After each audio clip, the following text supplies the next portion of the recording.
Saya teringat satu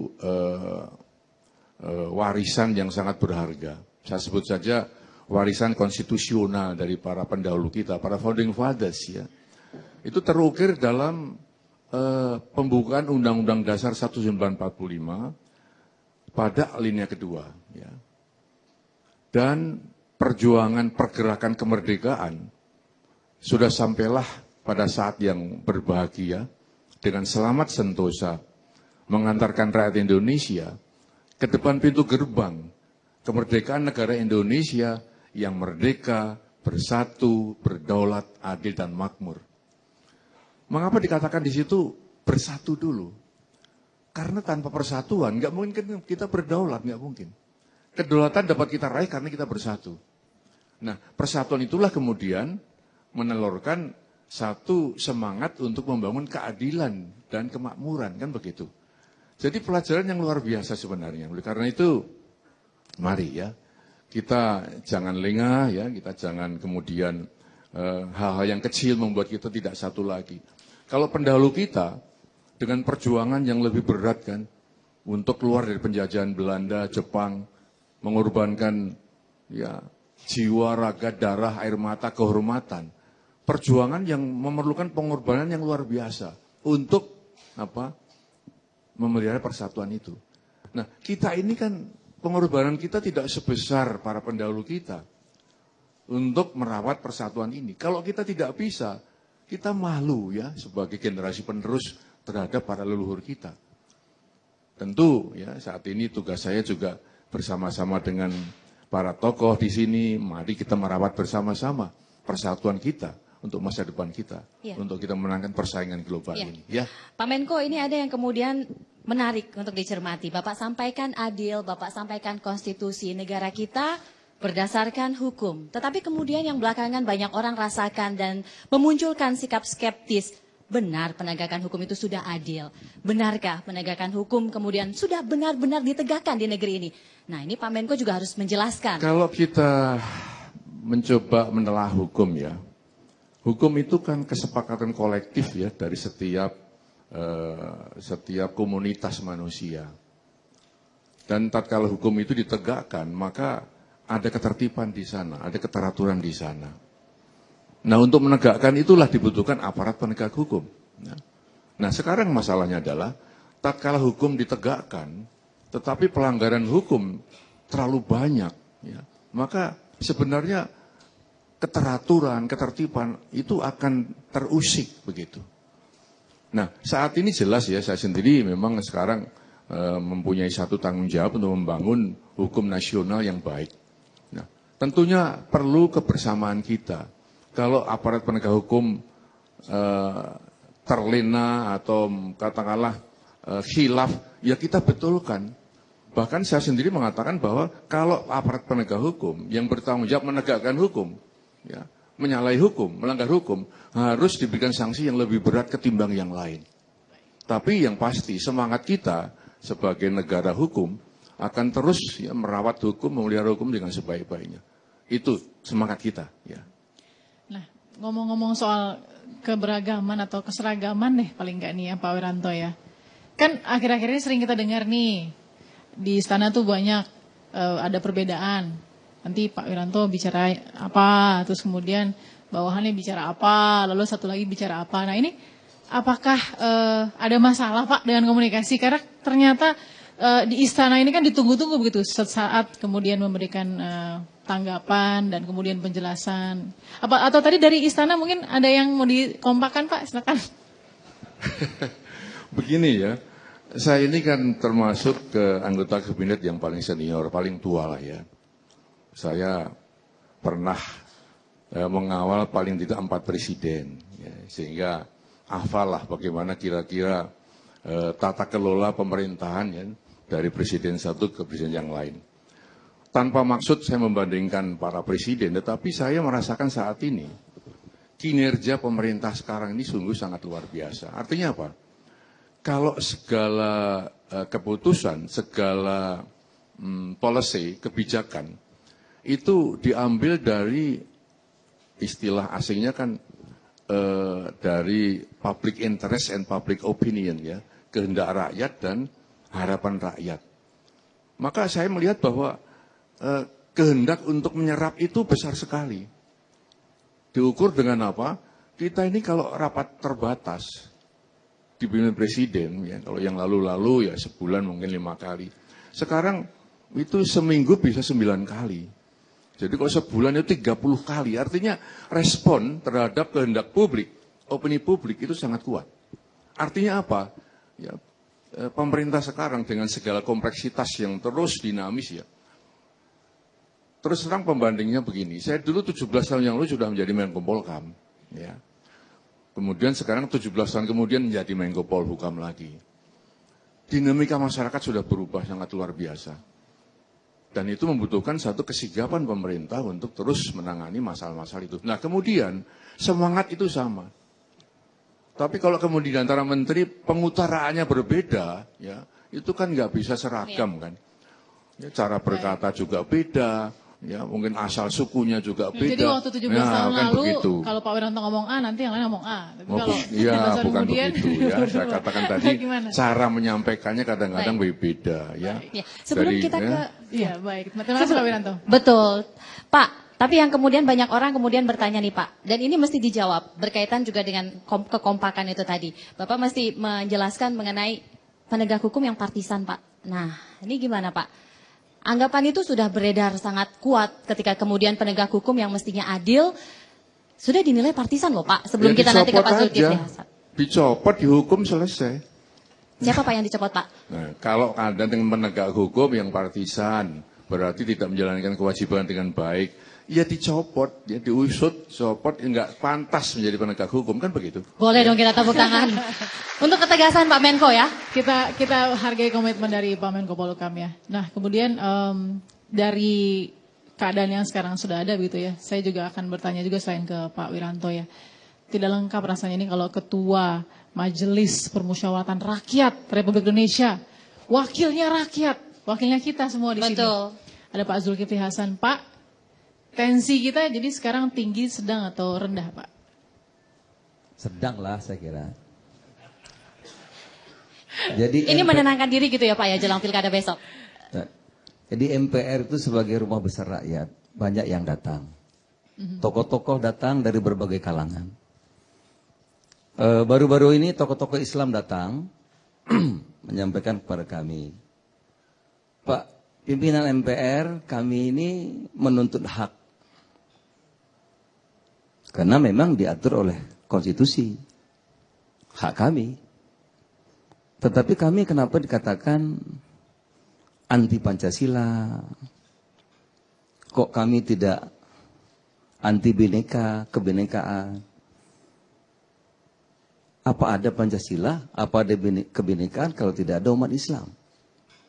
Apa yang kami langgar? Keluhan tokoh-tokoh banyak yang datang pada MPR sebagai rumah besar rakyat. Juga banyak teman-teman lain, tokoh-tokoh ada pastor, ya, pendeta, juga datang kepada kami menyampaikan, pimpinan MPR kami kemana mengadu? Ya disitulah rumah rakyat kami ingin mengadu. Sekarang ini kami merasa terancam. Pendeta, pastor mengatakan, pimpinan agama Buddha dan Hindu juga menyampaikan begitu pada kami.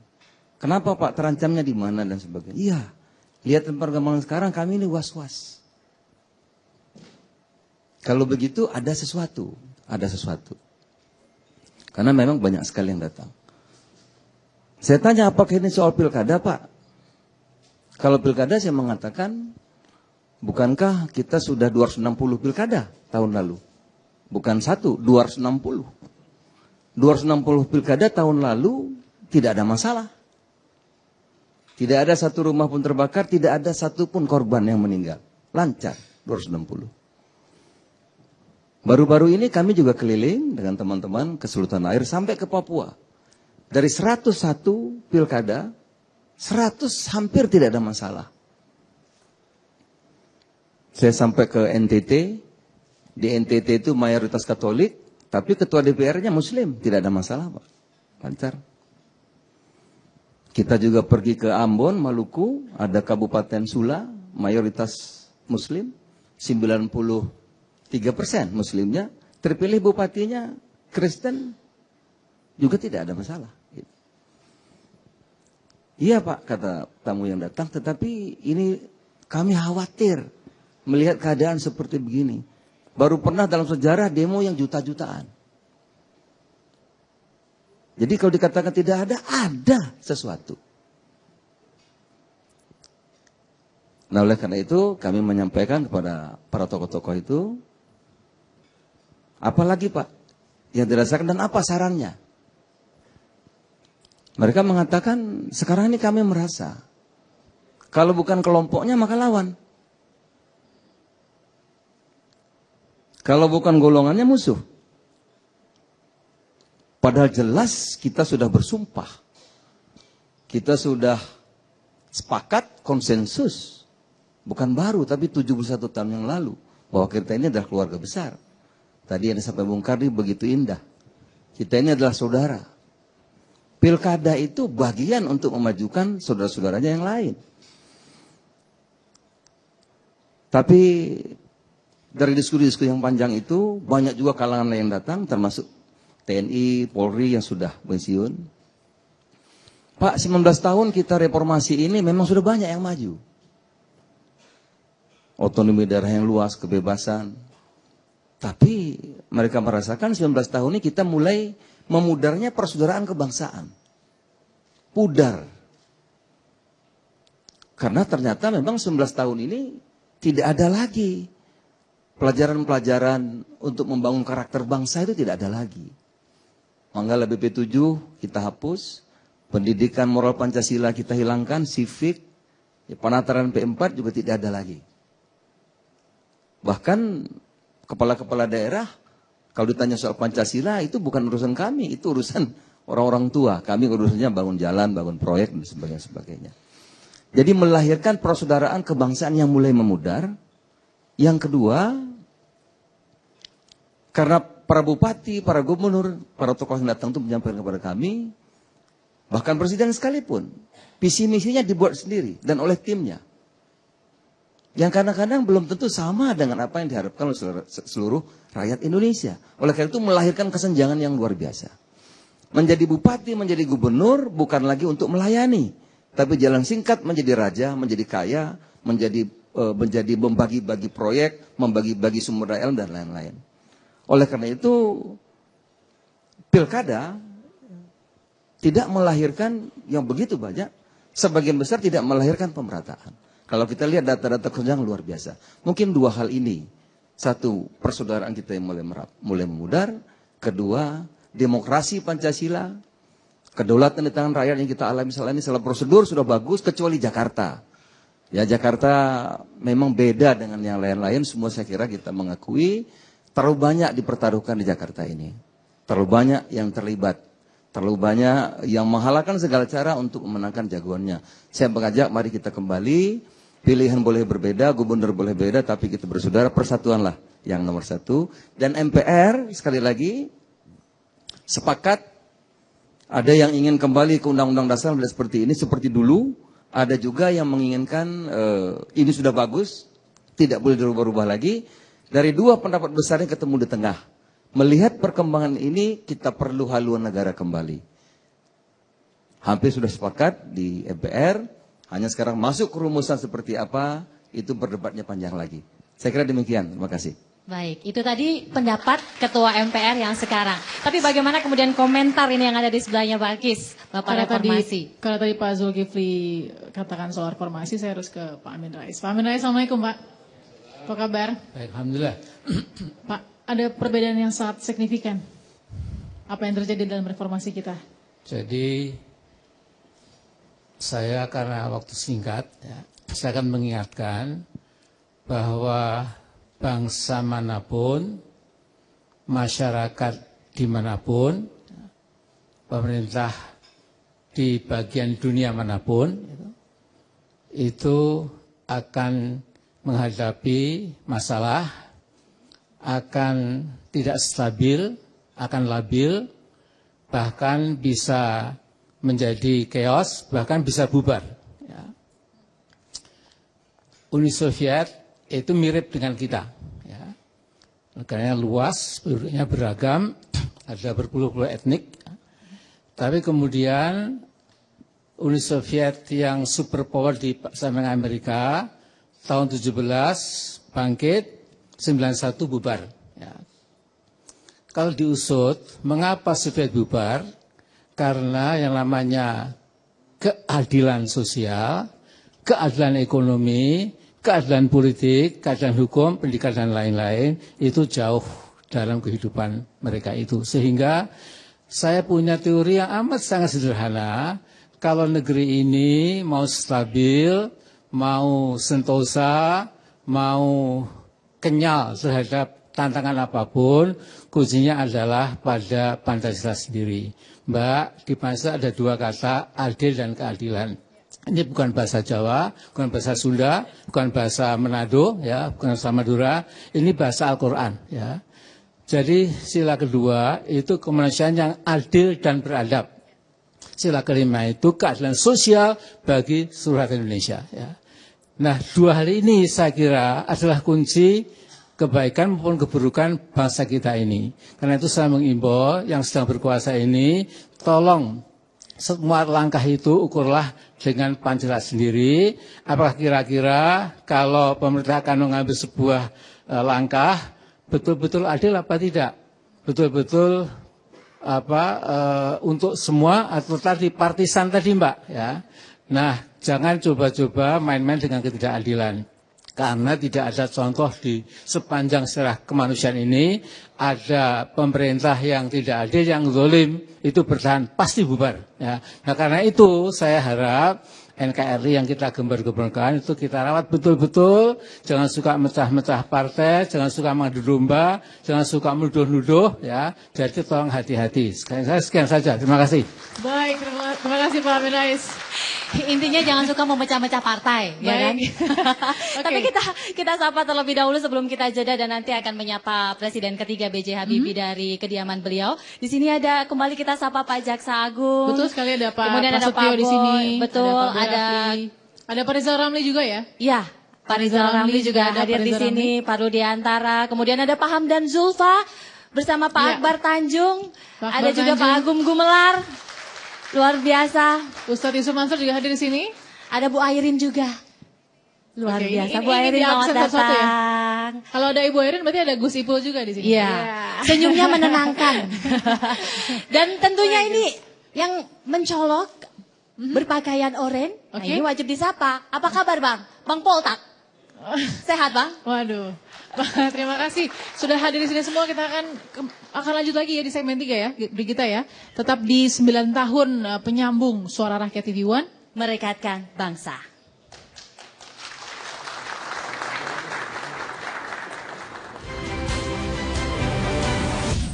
Nah, ada di sini kita sudah terhubung dengan Presiden ketiga Republik Indonesia, Bapak B.J. Habibie.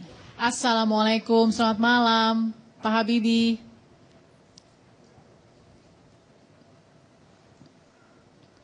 Selamat malam. Waalaikumsalam. Sehat ya Pak ya?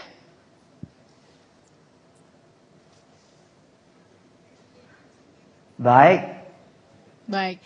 Pak Habibie mungkin langsung saja hari ini kita berulang tahun TV One yang ke-9 sebagai penyambung suara rakyat. Kita punya tema yang cukup besar, yaitu tema yang menjadi impian kita semua, merekatkan bangsa di tengah-tengah situasi yang saat ini sedang memudar kerekatan bangsa kita. Dan ada di hadapan kami semua di sini, Pak Habibie, tokoh-tokoh bangsa yang luar biasa, politisi, penegak hukum, menteri yang kemudian menyempatkan juga untuk merekatkan malam ini menjadi perekatan bangsa. Silakan mungkin Pak Habibie ingin memberikan juga semangat atau apapun yang ada di benak Pak Habibie melihat kondisi kita saat ini. Silakan Pak Habibie.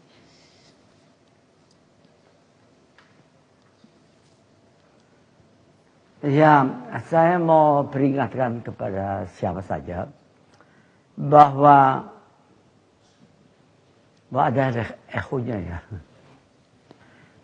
Bahwa kita mengenal dunia Indonesia, kita mengenal dunia Amerika, kita mengenal dunia Timur Tengah, kita mengenal dunia Jerman, dan dunia Inggris, semua dunia masyarakat. Yang menurut saya yang harus diperhatikan untuk bisa dijadikan dunianya Indonesia atau Amerika itu harus 3 kriteria yang dipenuhi. Pertama, bahasanya sama. Oke. Kedua,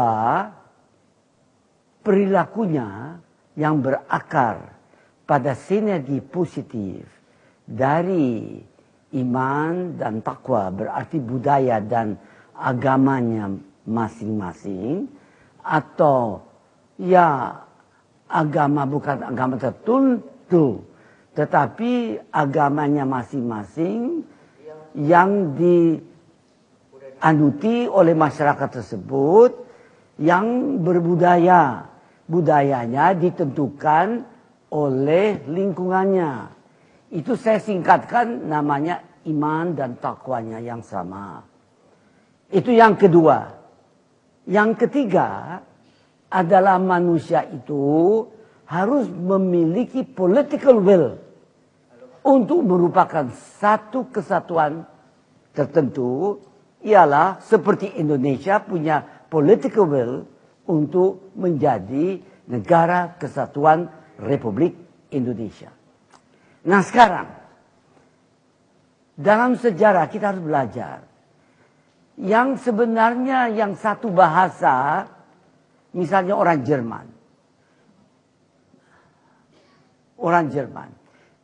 Jerman itu adalah orang di Austria, maupun orang yang di Swiss, maupun orang yang di Jerman, dulu Jerman Timur dan Jerman Barat, batasan dari Cekoslovakia dan Polandia dan Belanda, itu bahasanya hampir sama. Tetapi misalnya mereka juga, kita akan lihat kriteria kedua,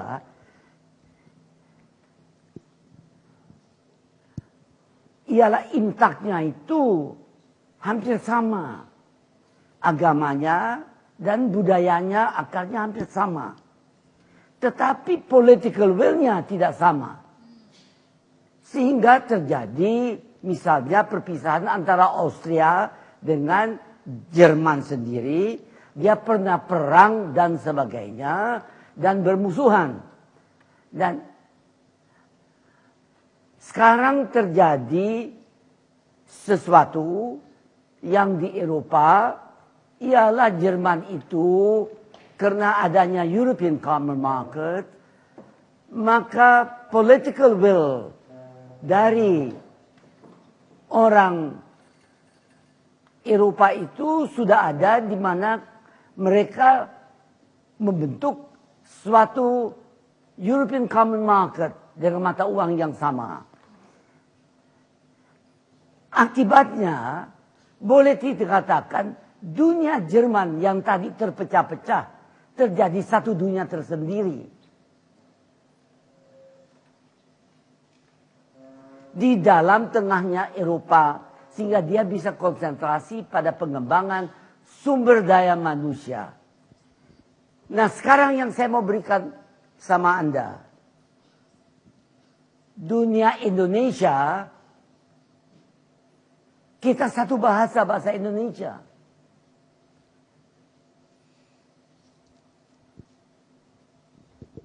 Dunia Timur Tengah, bahasanya bahasa Arab.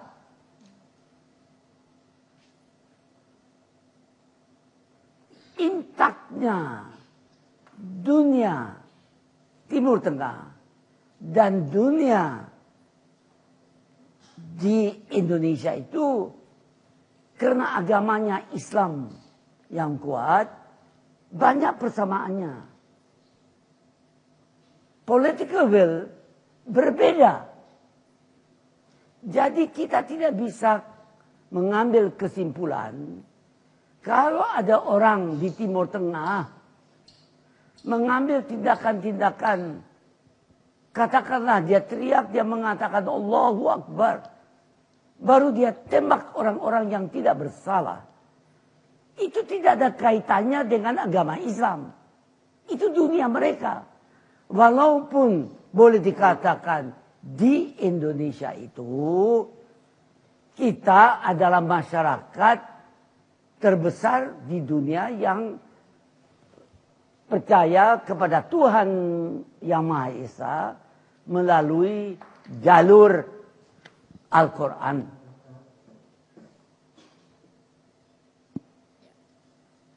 Jadi saudara-saudara, saya mau menggarisbawahi bahwa di bumi Indonesia kita memperjuangkan agar supaya kita semua bisa mengembangkan sumber daya manusia itu menjadi andalan bagi masa depan bangsa Indonesia.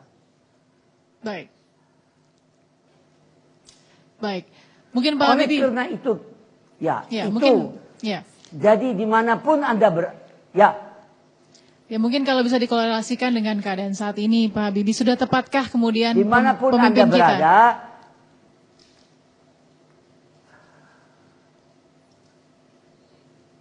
ada. Sampaikan apa? Ya, sudah tepatkah, Sudah tepatkah pemimpin kita apa? saat ini membuat kebijakan, membuat sikap, dan kemudian mengarahkan bangsa ini ke tempat yang lebih baik?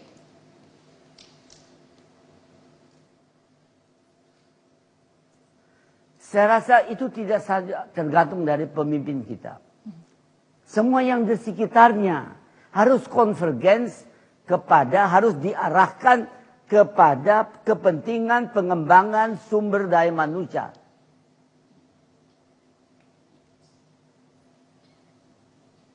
Dan dengan kesadaran bahwa kita memiliki dunia Indonesia.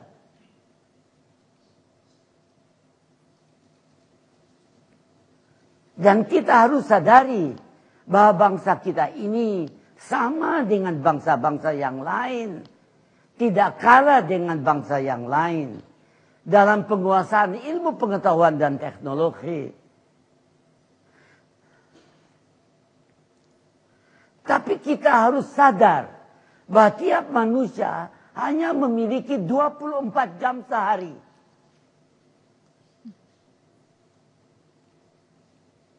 Dan 24 jam sehari itu yang dimiliki manusia itu.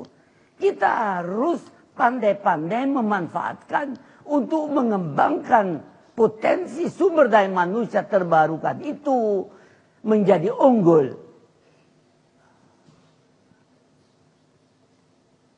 Karena itu kesehatan, pendidikan, pembudayaan itu harus diutamakan. Tetapi itu tidak cukup saja. Kita membutuhkan lapangan kerja.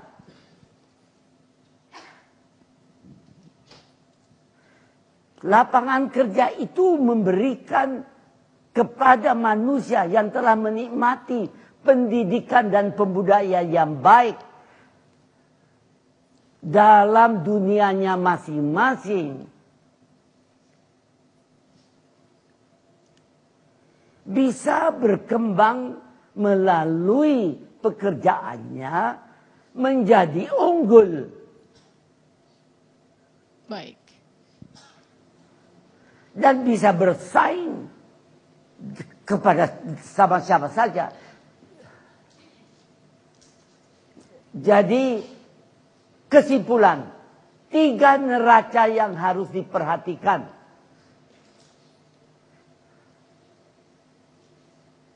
Neraca perdagangan, neraca pembayaran, dan neraca jam kerja. Baik. Baik Pak Habibie, Presiden kita ketiga. Hanya manusia yang bekerja dan mendapatkan pendapatan yang wajar, dia mampu membayar pajak dan kita tidak terganggu fiskalnya. Tetapi kalau manusia yang berkualitas sistematis kehilangan lapangan kerja dan gap antara kaya dan miskin meningkat, jangan heran manusia itu akan berontak, terjadi revolusi. Baik, luar biasa, berikan tepuk tangan yang meriah untuk Presiden Republik Indonesia yang ketiga, Pak B.J. Habibie. Pesan yang berharga yang kita dapatkan dari beliau ya. Betul sekali, luar biasa. Terima kasih sekali lagi kepada Presiden ketiga Republik Indonesia, Bapak B.J. Habibie yang sudah berbagi bersama kita mengenai 3 neraca. Tapi bicara neraca, ini juga ada yang harus dibicarakan. Tadi sudah sempat disinggung mengenai iman dan takwa. Nah, tadi juga sebelumnya sudah disapa dan dibicarakan mengenai Islam. Di sini ada pemimpin 2 ormas Islam ya, Balkis ya. Baik, kita langsung menuju ke Pak Said Akil ya. Pak Kiai Said Akil, Ketua PBNU kita, saya ingin dengar dari Bapak kondisi kita yang riuh rendah, naik turun begitu ya. Tapi apa yang bisa dimaknai sejauh ini? Terima kasih. Pertama saya ucapkan selamat pada TV One dalam ulang tahunnya yang ke-9. Memang 9 angka keramat. Bukan karena PBNU ada di keramat ya Pak? Iya lah itu. Manusia itu bahasa Al-Qur'annya insan. Insan kata benda, kata kerjanya anas. Nggak usah kasih urbaning room, anas gitu aja. Adjektifnya kalau maskulin anis, kalau feminin anisa. Itu artinya maknanya harmoni, intim, akrab. Maka Tuhan menciptakan manusia, kita semua ini, sejak lahir sampai mati nanti, ada amanat yang sangat melekat sebelum amanat agama, sebelum amanat harta, jabatan, ilmu pengetahuan, dan sebagainya, amanat insaniyah, membangun keharmonisan humanity. Itu amanat yang pertama. Tapi bagaimanapun Indonesia saat ini masih jauh lebih baik daripada negara-negara di Timur Tengah dan Afrika Barat. Jangan harap 5 tahun lagi Irak, Afghanistan, Suriah, Libya, Somal, Yaman selesai. Jangan harap itu. Saya tahu karakternya orang Arab. Sedikit saya mengomentari apa yang disampaikan oleh Pak Habibie tadi. Kita Indonesia dengan Arab beda jauh. Beda. Barangkali agama sama, kitab sucinya Quran sama, tapi Indonesia Islam disebarkan dengan tasawuf, dengan moralitas yang sangat tinggi oleh para wali 9. Kalau di Timur Tengah, dengan peperangan, dengan kekerasan tersebarnya Islam. Maka walaupun bacaan kita sama, fikihnya sama, hukumnya sama, tapi kiai-kiai di Indonesia, terutama kiai Nahdlatul Ulama, lebih tinggi daripada bicara fikih, yaitu bicara akhlak, moral, dan dalam bahasa Islam namanya tasawuf, ajaran spiritual. Fikihnya sama, tapi yang dibaca sama, tapi kiai-kiai sangat toleran, sangat longgar ketika menyampaikan agama kepada masyarakat. Oleh karena itu, kiai-kiai NU di kampung, desa-desa itu, tidak usah diminta, tidak usah diperintah. Pasti yang disampaikan kepada masyarakatnya, pesan-pesan yang akur, yang solid, jangan bertengkar. Kalau ada musibah, angin puting beliung atau longsor, yang sabar. Itu dengan sendirinya kiai-kiai tidak terasa sedang membangun karakter bangsa, sedang membangun jati diri bangsa Indonesia. Luar biasa kiai-kiai itu, tanpa dibayar, tanpa diminta. Kalau ada orang bertengkar, dipanggil dua-duanya, diakurkan. Kalau suami istri bertengkar, dipanggil. Tanya suaminya, istri saya galak, mau saya cerai. Jangan cerai, daripada cerai boleh kawin lagi. Itu kata kiainya begitu, bukan kata saya, kata kiainya itu. Jadi yang namanya kiai-kiai di kampung-kampung sangat penting, peranannya sangat besar dalam membangun kerukunan bangsa ini. Kesimpulannya, negara besar seperti apapun tidak bisa tanpa kekuatan civil society. Dan Nahdlatul Ulama Muhammadiyah sebagai kekuatan civil society harus diajak berperan dalam membangun kesatuan dan persatuan bangsa ini. Pak Yai, Luar biasa. sebelum saya ke Pak Haidar Nasir, saya mau tanya lagi sama Pak Kai sebagai ormas Islam terbesar di Indonesia. Kita sudah banyak orang katakan suasananya panas, dinilai sudah mulai rengat. Bagaimana usaha dari Nahdlatul Ulama sendiri menyerukan ketika kemudian ormas ini menurut banyak orang sudah kurang didengar? Begini, agama itu asal mulanya nilai-nilai universal. Kemudian turun menjadi doktrin ajaran. Kemudian melahirkan komunitas, kelompok. Kemudian terakhir turun lagi menjadi komoditas. Nah. Kalau sudah agama menjadi komoditas, mulailah muncul kekerasan. Mulai itu. Kalau kembali ke nilai universal, agama apapun pasti akan mengajarkan damai, rukun, akur. Kalau sudah jualan surga misalkan, langsung itu. Yang sini katakan yang paling selamat Islam.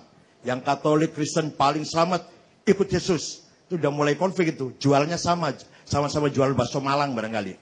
Nah, oleh karena itu, kalau kembali pada nilai universal, keadilan, kemanusiaan, kebersamaan, saya kira agama akan menjadi faktor pemersatu antar umat ini, antar bangsa ini. Oke, terima kasih itu dari NU.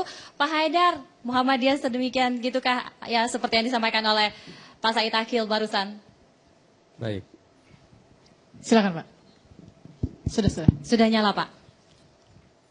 Bangsa ini sesungguhnya punya modal sejarah, modal ruhaniah dan juga modal intelektual yang cukup ya, dan dianugerahi Tuhan kemerdekaan yang luar biasa di samping kekayaan alam.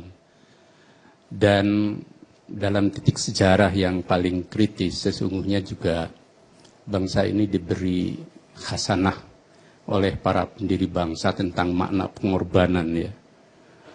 Kalau tadi Bang Karni cerita tentang 18 Agustus, 22 Juni dan 1 Juni, ketika 8 tokoh Islam itu pada akhirnya harus dia mencoret 7 kata dan kunci terakhir ada di Ki Bagus Hadikusumo, Ketua Umum PP Muhammadiyah waktu itu, mereka bukan tanpa berkorban, bahkan Bung Karno sebagai penggagas untuk jalan tengah itu sampai menangis sesungguhnya. Tetapi demi kemerdekaan yang 1 hari baru kita proklamasikan, semuanya berkorban untuk Indonesia. Nah, dalam proses perjalanan yang panjang ada sesuatu yang hilang sebenarnya di tubuh bangsa ini. Dan kalau tadi dikatakan adakah retak, jujur bahwa ciri orang dewasa adalah dia berani mengakui kesalahan dan kelemahan dirinya. Bangsa ini ada gejala retak itu, dan mungkin suatu saat tidak tertutup kemungkinan ada musibah besar seperti Pak Amin Rais sampaikan, karena tidak mungkin ada bangsa besar itu tanpa masalah gitu ya. Saya coba rujuk pada Al-Quran ya, di surat Al-Isra ayat 16, maaf saya kutip ya. Wa idza aradna an nahlika qarya amarna mutrafiha fa fasaqu fiha fa haqqa 'alaiha al-qaul fadammarnaha tadmira. Ini bisa jadi untuk filosofi kita berbangsa. Jika Allah Tuhan itu menghendaki sebuah bangsa itu hancur, maka Dia biarkan para elit bangsa itu untuk berbuat sekehendaknya, al-mutrafun. Lalu diingatkan oleh mereka yang membawa kebenaran, Rasul dan siapapun yang membawa kebenaran. Dia tetap tebal muka, dia tetap ugal-ugalan, dan dia tetap gegabah, dan bahkan dia terus berjalan dengan kesalahan dan keserakahannya, lalu bangsa itu menjadi hancur. Nah, Ada 3 hal yang membuat bangsa ini menjadi retak. Pertama adalah sifat sembrono dari mungkin warga bangsa atau elit bangsa, siapapun dia. Dan sikap gegabah sembrono ini lalu menjadi culture, lalu dibenarkan oleh publik gitu ya. Kemudian yang kedua, sistem yang luruh, yang lemah. Jadi sistem tidak lagi sistem hukum, sistem politik, kemudian tidak bisa lagi tegak di atas mana yang benar, mana yang salah. Semuanya menjadi serba abu-abu. Lalu terjadi suasana yang uncertainty, ketidakpastian. Dan ketiga, value. Nilai-nilai kita berbangsa yang disampaikan Pak Zul itu tidak dipahami, tidak dihayati, cuman dihafal. Pembukaan UUD 45, Pancasila, kemudian semangat para pendiri bangsa itu ya lewat hanya sekedar hafalan dan tidak menjadi value. Tapi kami optimis karena arus besar kita ini sebenarnya masih ada dalam sebuah semangat untuk bersama. Bung Karno bilang Indonesia akan tetap tegak ketika ada gotong royong.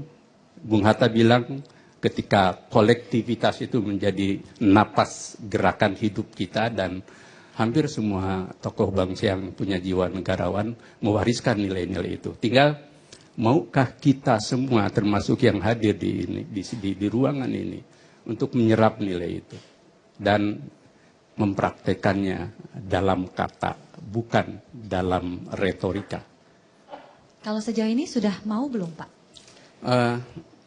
Itu berpulang pada hati, tidak usah pakai nurani, nanti jadi hanura. Jadi Pak Wiranto. Pada hati dan kalbu masing-masing gitu ya. Pakai juga boleh gitu ya. Pada hati nurani masing-masing. Jadi ya. Sebab siapapun dia tidak pernah bisa membohongi dan mendustai hatinya. Nah, tinggal begini, kami Muhammadiyah, Nahdlatul Ulama, dan kekuatan-kekuatan agama di semua sudut negeri ini sebenarnya punya semangat yang sama bahwa retak wajar, ibarat sebuah rumpun bambu yang dia bergerak dan kadang juga saling bergesek gitu ya. Tetapi kita harus terus berdialog dan kita terus mencari jalan. Tapi kuncinya ketulusan. Ketulusan. Jadi selama kita masih berpura-pura, selama kita masih memaksakan kehendak, dan selama kita masih juga ingin ugal-ugalan di tengah keprihatinan rakyat kita,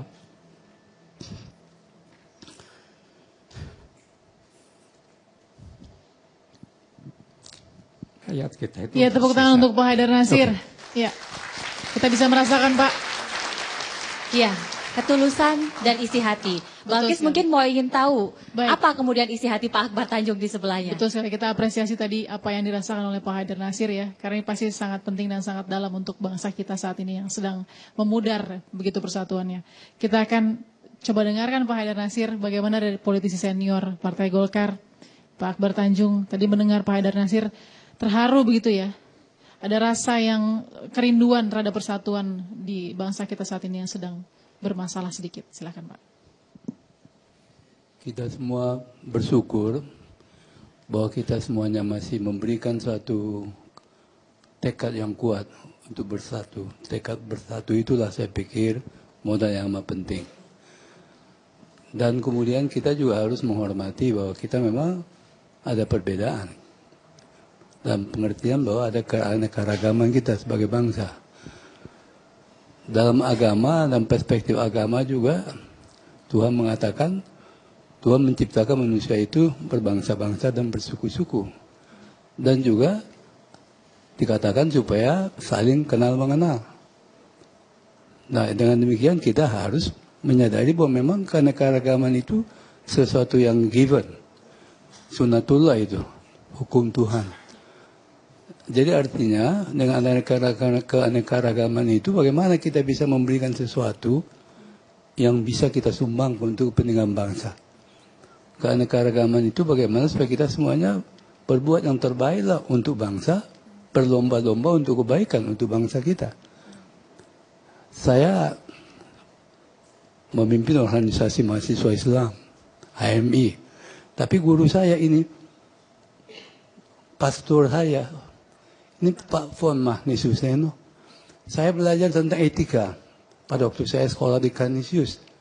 Beliau mengajar agama Katolik, tapi juga dimensi etika juga menguat. Dan kami yang beragama Islam mendapatkan pelajaran dari beliau yang memberikan pelajaran etika waktu saya di Canisius.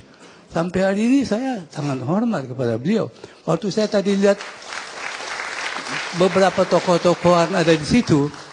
Situ ada Pak Haidar, ada Pak Said Agil, ada beliau. Karena saya pernah menjadi guru beliau, saya pernah menjadi murid beliau, dengan tidak mengurangi rasa hormat saya kepada Pak Said Agil, Pak Haidar, saya salam dulu dia. Karena dia pernah mengajar saya. Jadi itulah suasana itu yang harus kita bangun betul. Kita saling menghormati, saling menghargai, memberikan kita yang terbaik bagi bangsa kita. Karena kita ini semuanya adalah orang-orang yang diharapkan memberikan kontribusinya bagi kemajuan bangsa kita.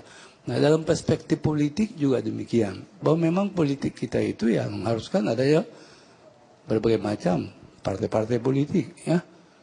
Tapi etika politik harus kita bangun. Etika politik itu intinya adalah bahwa kita juga menghormati ada perbedaan pandangan politik, dan bisa saja karena pandangan politik berbeda. Kemudian juga tentu ada sesuatu yang diperjuangkan oleh masing-masing orang itu. Tapi ada mekanisme yang untuk menyelesaikan perbedaan itu, dan kita harus menghormati mekanisme itu. Nah, itulah demokrasi. Karena demokrasi menghormati adanya perbedaan, kemudian juga ada juga orang-orang yang menginginkan memperjuangkan sesuatu, dan perjuangan sesuatu itu ya harus kita menghormati bagaimana cara kita memperjuangkan sesuatu itu, dan sesuatu itu apa? Kalau menurut saya sesuatu itu adalah sesuatu yang kebaikan untuk kita semuanya. Apapun latar belakang kita, apapun keturunan kita, apapun agama kita, ya kita memperjuangkan sesuatu untuk kebaikan kita. Itulah yang menurut saya kebaikan kita itu ya kebaikan bangsa, kebaikan kita semuanya. Walaupun kita datang dari latar belakang yang berbeda-beda. Saya kira itulah pesan yang dapat sampaikan. Luar biasa Pak Akbar Tanjung. Di sebelah Pak Akbar Tanjung juga sudah ada Pak Hamdan Zulfa, Ketua Mahkamah Konstitusi pada saat itu ya, di 2013-2015 ya Pak ya. Pak mungkin sedikit bisa berbagi dengan kami. Di tengah mungkin pada saat Pak Hamdan Zulfa menjadi Ketua MK, perbedaan juga ada begitu Pak ya, terasa. Dan saat ini juga lebih terasa lagi, dan kemudian membuat banyak sekali perbedaan-perbedaan ini semakin tajam. Dan mungkin membuat kita tadi ya, rasa haru jangan diberikan atau dirasakan oleh Pak Haidar Nasir ini terasa ke kami semua begitu. Silakan. Ya, yang menjadikan Indonesia besar dan kuat, titik simpulnya pada persatuan itu. Sekali persatuan itu goyah, maka goyah juga Indonesia itu.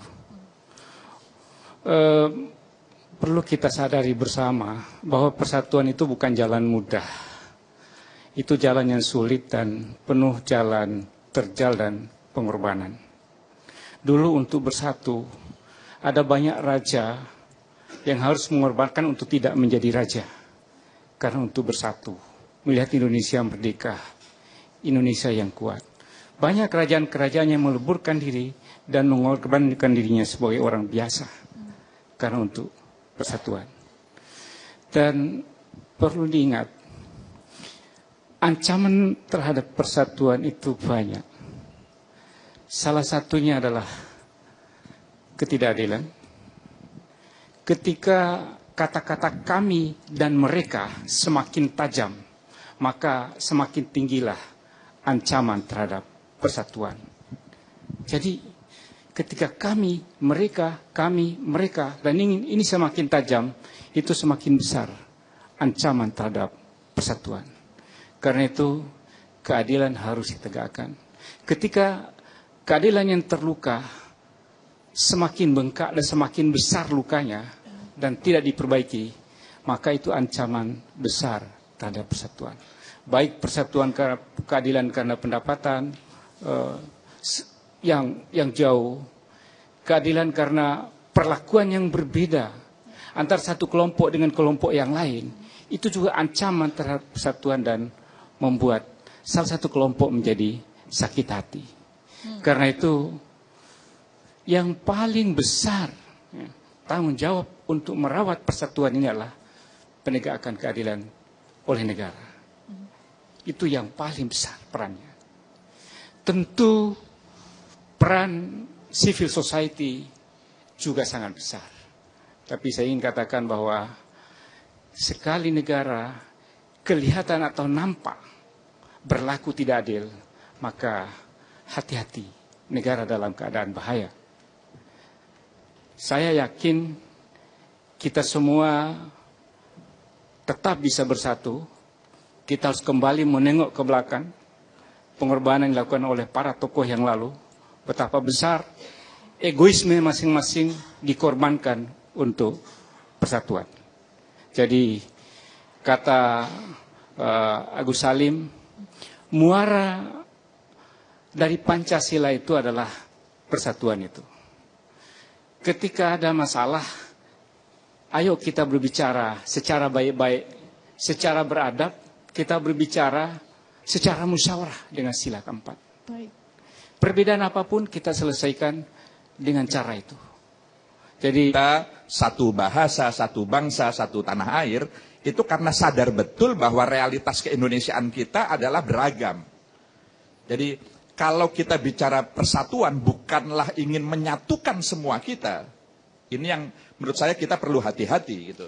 Jadi persatuan itu adalah dalam konteks kebangsaan karena kita sadar betul bahwa jati diri keindonesiaan itu adalah kemajemukan itu sendiri. Sehingga karena keanekaragaman itu kan diperlukan persatuan itu. Nah, dalam konteks ini maka yang menyatukan kita itu, saya bersyukur bahwa kita itu punya dua modal besar. Tadi saya terinspirasi juga oleh Pak Haidar Nasir.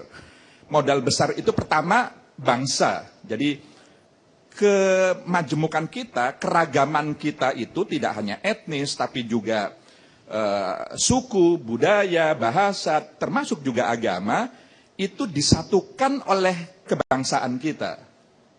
Nah, tapi para pendahulu kita menambah selain kebangsaan itu adalah agama. Jadi nilai-nilai agama itulah sesungguhnya yang juga menjadi faktor sebagai penjalin atau perangkai atau sekaligus perajut dari kemajemukan kita. Itulah kenapa konstitusi kita, bahkan dasar negara kita itu kaya sekali dengan nilai-nilai agama. Kearifan lokal kita itu semuanya bisa dirujuk kepada nilai-nilai agama. Jadi itu sudah berlangsung ratusan tahun. Jadi religiusitas itulah yang menjadi ciri kita dan kita disatukan oleh nilai-nilai agama. Karena semua etnis, semua suku dimanapun wilayah domisili kita, semua kita menjunjung tinggi nilai-nilai agama itu. Nah, tantangannya sekarang agama itu lalu kemudian kalau ada istilah memudar, ada istilah begitu ya? Retak atau rengat tadi istilahnya, itu karena mungkin kita lupa dalam konteks agama kita lebih menonjolkan sisi luar dari agama. Kita lupa atau kurang menekankan pada sisi dalamnya.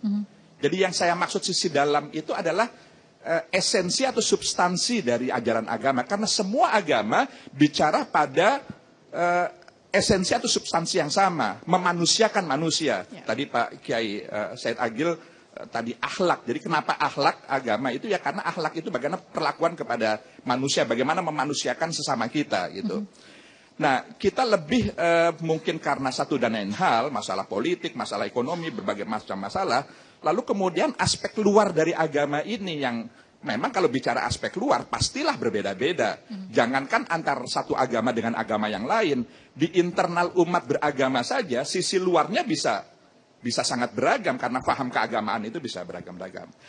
Karenanya dalam konteks menggunakan hak pilih, saya ingin menjawab kepada pertanyaan tadi ini, karena kita masyarakat yang religius, hampir semua tindakan kita, masyarakat kita itu atas dasar paham keagamaan yang diyakininya. Gitu. apalagi memilih, gitu, yang sangat penting. Nah, tapi karena faham agama itu beragam, maka pilihan itu juga bisa beragam. Nah, oleh karenanya menghadapi keragaman pilihan itu jangan lalu kita merasa lalu kemudian menjadi sesuatu yang aneh, atau karena ini sudah lazim, itulah saya katakan lazim, karena satu umat beragama yang sama bisa pilihannya berbeda, dan masing-masing yang berbeda itu karena faham keagamaan yang berbeda juga, gitu. Sebagaimana umat yang beragama lain itu bisa sama pilihannya juga karena faham keagamaan.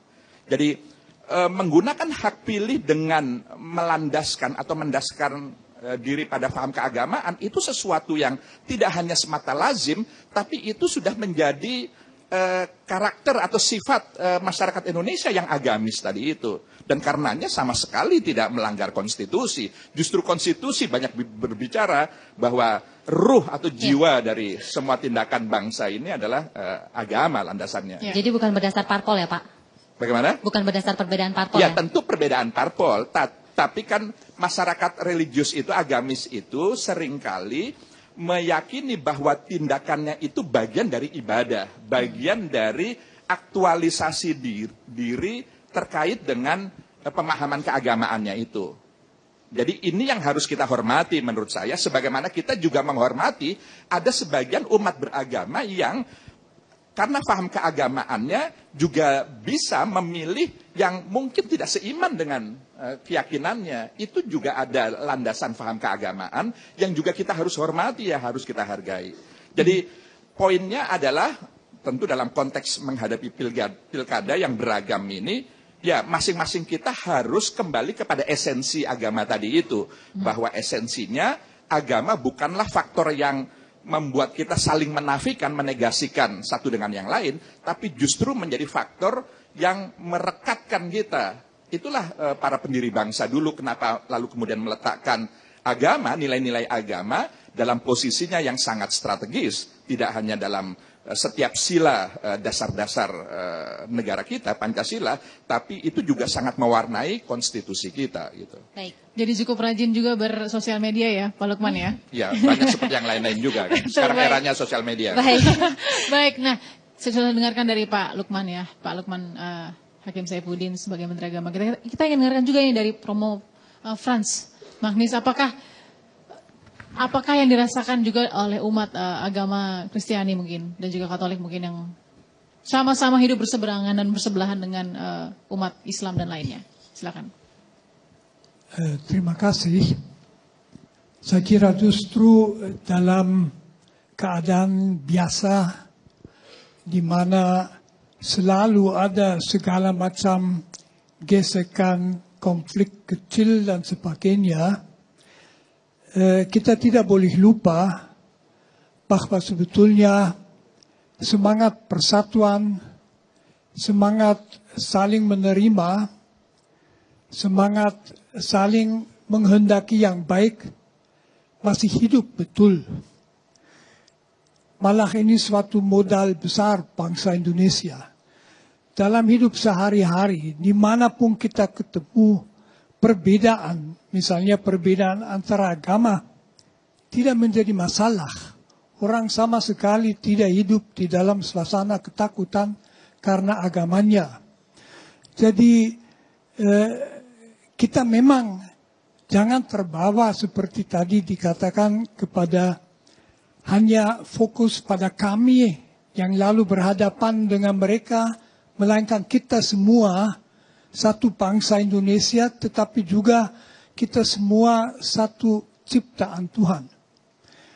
Saya merasa sangat penting kita selalu membaharui konsensus yang terungkap di dalam Pancasila dan yang membuat Sumpah Pemuda menjadi terlaksana, yaitu kesediaan untuk saling menerima dalam kekasan juga dalam perbedaan. Perbedaan itu pun diciptakan oleh Allah, dan bagaimanapun juga kita harus hidup bersama dan kita bisa hidup bersama. Maka baik juga kalau kita menyepakati bersama bahwa kita berusaha menguasai segala macam emosi yang selalu ada, menolak, memecahkan masalah kita dengan kekerasan. Semua masalah kita bisa dipecahkan dengan bertemu, dengan bicara, dengan musyawarah. Mari kita membangun bersama-sama suatu kehidupan beragama yang tidak menakutkan, melainkan yang terasa oleh semua sebagai rahmat bagi semua. Agama yang menjadi terasa rahmat yang persatukan bangsa Indonesia dan membuat bangsa Indonesia suatu contoh yang juga dikagumi di dunia lain. Terima kasih. Romo, satu pertanyaan. Ketika kemudian agama yang berbeda ini dijadikan komoditas di setiap pemilu kada, di setiap pemilu, dan ini justru membuat tadi yang disampaikan kita, mereka, bagaimana kemudian menyikapi hal itu? Itu tentu selalu menjadi godaan. Tentu di dalam setiap rebutan politik agama mau dipakai. Masuk akal karena agama adalah yang paling mendalam. Ya orang lalu memainkan itu, kita mesti melawan itu. Jadi kita jangan menerimanya. Justru orang beragama mesti menolak komodifikasi agama itu karena itu yang juga mematikan semangat agama yang sebenarnya, yaitu bahwa dia rahmat dari Tuhan yang dipancarkan terus sebagai rahmat pada yang lain-lain. Luar biasa sekali lagi, tepuk tangan untuk Romo Frans. Kita juga akan sapa juga ada pemimpin-pemimpin kita nih. Betul kita sekali. Kalau di TV One ya. Ada Direktur Utama dari TV One, Pak Ardiansyah Bahri. Selamat malam Pak. Dan juga ada Komisaris Utama dari TV One, Pak Anindya Bakri. Selamat malam. Dan di tengah-tengahnya ini ada Pak Menkominfo, Pak Rudiantara. Selamat malam Pak Menko. Iya. Pak Menkominfo sudah hadir di sini ya. Betul. Balkis dan juga pemirsa, ini sepertinya kita akan mendapatkan hadiah istimewa dari Pak Menko Polhukam. Wow. Saya mau nodong beliau untuk bernyanyi. Oke. Ya. Karena Pak Wiranto, saya mau minta Pak Wiranto bernyanyi untuk kita semua sebagai ulang tahun untuk TV One. Supaya kita tetap mesra Pak di Indonesia ini. Bakat terpendam ya. Betul sekali. Kita mau mendengarkan. Boleh tepuk tangan. Audiens yang ada di sini kita sama-sama. Kado untuk TV One. Silakan kepada Pak Wiranto, Pak Menko Polhukam untuk kita sama-sama. Boleh pakai mic yang itu Pak. Supaya kita selalu tetap mesra Balkis yang ada di Indonesia. Sesungguhnya media itu kalau bagi saya posisinya adalah bukan suara satu golongan atau suara satu suku, apalagi satu partai. Wartawan itu harus berada di tengah. Dia tidak corong dari kelompok, dia bukan corong juga dari agama ataupun suku. Dia corong atau penyambung suara rakyat. Dalam posisi demikian, dia harus netral. Netral itu bukan dalam arti kata harus seimbang. Kalau Pak Rudi saya kasih 5 menit. Pak Menteri harus saya kasih, Pak Menteri Agama juga harus saya kasih 5 menit, Pak Lukman. Tapi netral itu saya menempatkan diri benar-benar di tengah beliau berdua itu. Itu posisi media. Dan dia adalah sebagai pilar dari demokrasi juga yang harus mencerminkan dari kebebasan berbicara tadi. Kebebasan berbicara dari publik. Dan tanpa ada kebebasan berbicara, tidak ada kemerdekaan. Tanpa kebebasan berpikir, tidak ada kebijaksanaan. Kata Benjamin Franklin, Pak. pendiri Amerika Serikat yang wajahnya ada di $100. Jadi di lain pihak, karena dia adalah penyambung suara rakyat, maka dia harus membawakan kontrol sosial. Dan dalam hal ini kadang-kadang terjadi benturan-benturan. Tapi karena dia adalah media, maka dia harus berfungsi sebagai watchdog, sebagai anjing penjaga. Anjing penjaga itu bukan anjing pemburu. Dan bukan pula anjing hiasan atau pudel. Anjing penjaga itu dia akan menggonggong apapun yang mencurigakan. Walaupun ternyata dia salah gonggong, hanya tikus yang lewat, bukan pencuri. Tapi kewajibannya itu menggonggong. Itu kata Dan Rogers, itu wartawan senior di Amerika. Dan apapun juga yang diharapkan oleh media adalah kebebasan. Kebebasan pers. Kebebasan pers itu bisa mendatangkan baik dan bisa mendatangkan juga buruk.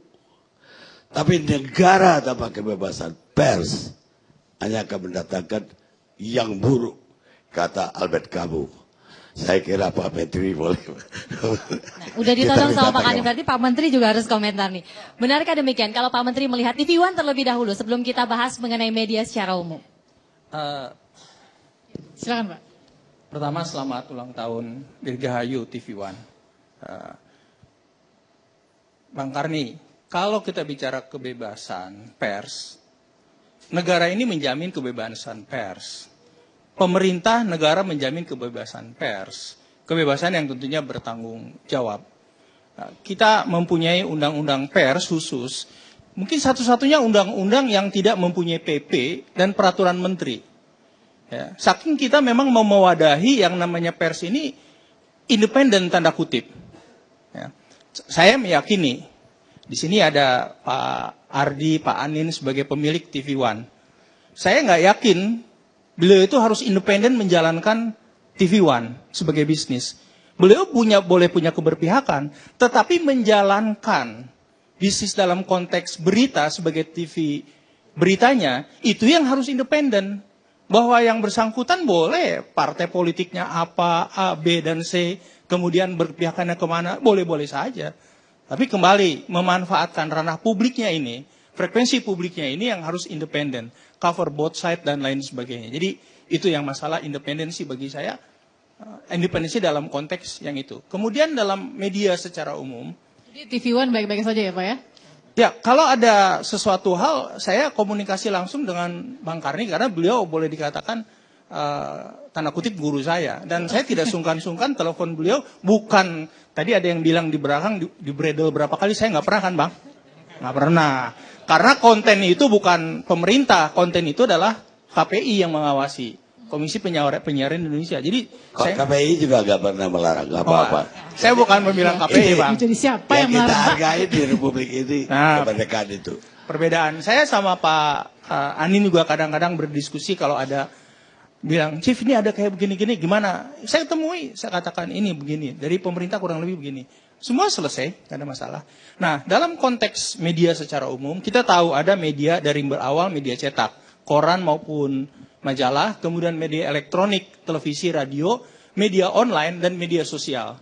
Nah, media cetak ini selalu mengedepankan akurasi, karena mereka mempunyai waktu untuk mencari berita, ya, melakukan klarifikasi, dan lain sebagainya. Sedangkan media sosial, ukurannya adalah kecepatan. Yang penting masuk duluan, benar atau salah itu urusan belakangan. Nah, yang saya selalu sampaikan kepada teman-teman, terutama media televisi. Televisi karena berita juga bersaing kan, jadi ingin juga cepat juga.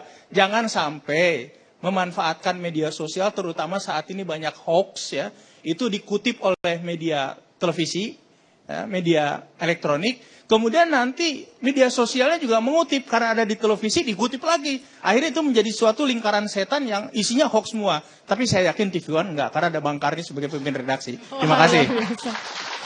Baik, bicara media sosial nih, Balkis mau kemana ini coba? Mau Kemana bertanya ya? sama Saya siapa mau ini? tahu nih, karena kalau di media sosial cukup rame nih ya. Ada Bang Fadlizon. Bang Fadlizon, saya bergeser ke sini dulu ya.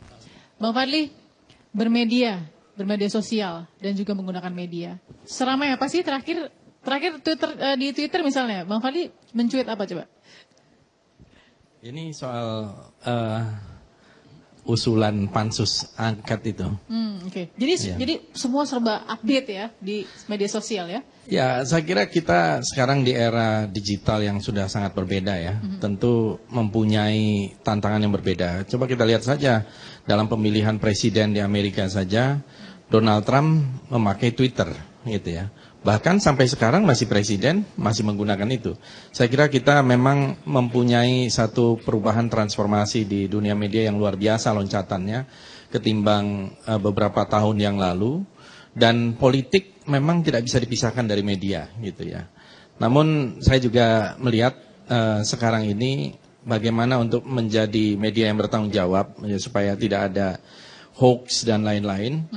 Saya melihat ini perlu untuk menyinggung juga tentang keretakan itu. Kita harus tahu dari mana kita berasal dan mau kemana gitu. Dan kalau kita tahu itu, kita tahu identitas kita ini siapa, bangsa Indonesia yang berbeda-beda yang tadi disebut. Nah, perbedaan itu juga jangan dianggap sebagai sebuah ancaman, tapi juga sebuah tantangan. Tidak boleh perbedaan itu dikriminalisasi. Tidak boleh ada satu pendekatan kekuasaan untuk menutup perbedaan sehingga ada satu suara yang sama. Sehingga menurut saya treatment ini memerlukan satu leadership. Dan menurut saya Indonesia ini membutuhkan strong leadership untuk membawa perbedaan itu menjadi sebuah kekuatan. Kalau weak leadership dan tidak mampu membawa perbedaan itu menjadi satu kekuatan, justru menjadi satu ancaman, saya kira kita menuju sebuah kehancuran. Ini sangat berbahaya. Jadi menurut saya seharusnya perbedaan ini harus menjadi satu kekuatan dan itu harus mempunyai strong leadership yang tahu apa yang harus dia lakukan di dalam menata perbedaan itu menjadi kekuatan untuk kejayaan Indonesia Raya gitu. Luar biasa. Jadi sebenarnya gimana caranya membuat perbedaan itu bisa justru malah menguatkan. Di sini ada dulu Kepala BIN. Nah, ini kalau kita bicara mengenai informasi, bicara mengenai hoax, apalagi beliau juga pernah menjadi Gubernur DKI Jakarta, memimpin ibu kota. Bagja sendiri komentarnya seperti apa kalau mengenai kondisi ya sekarang ini?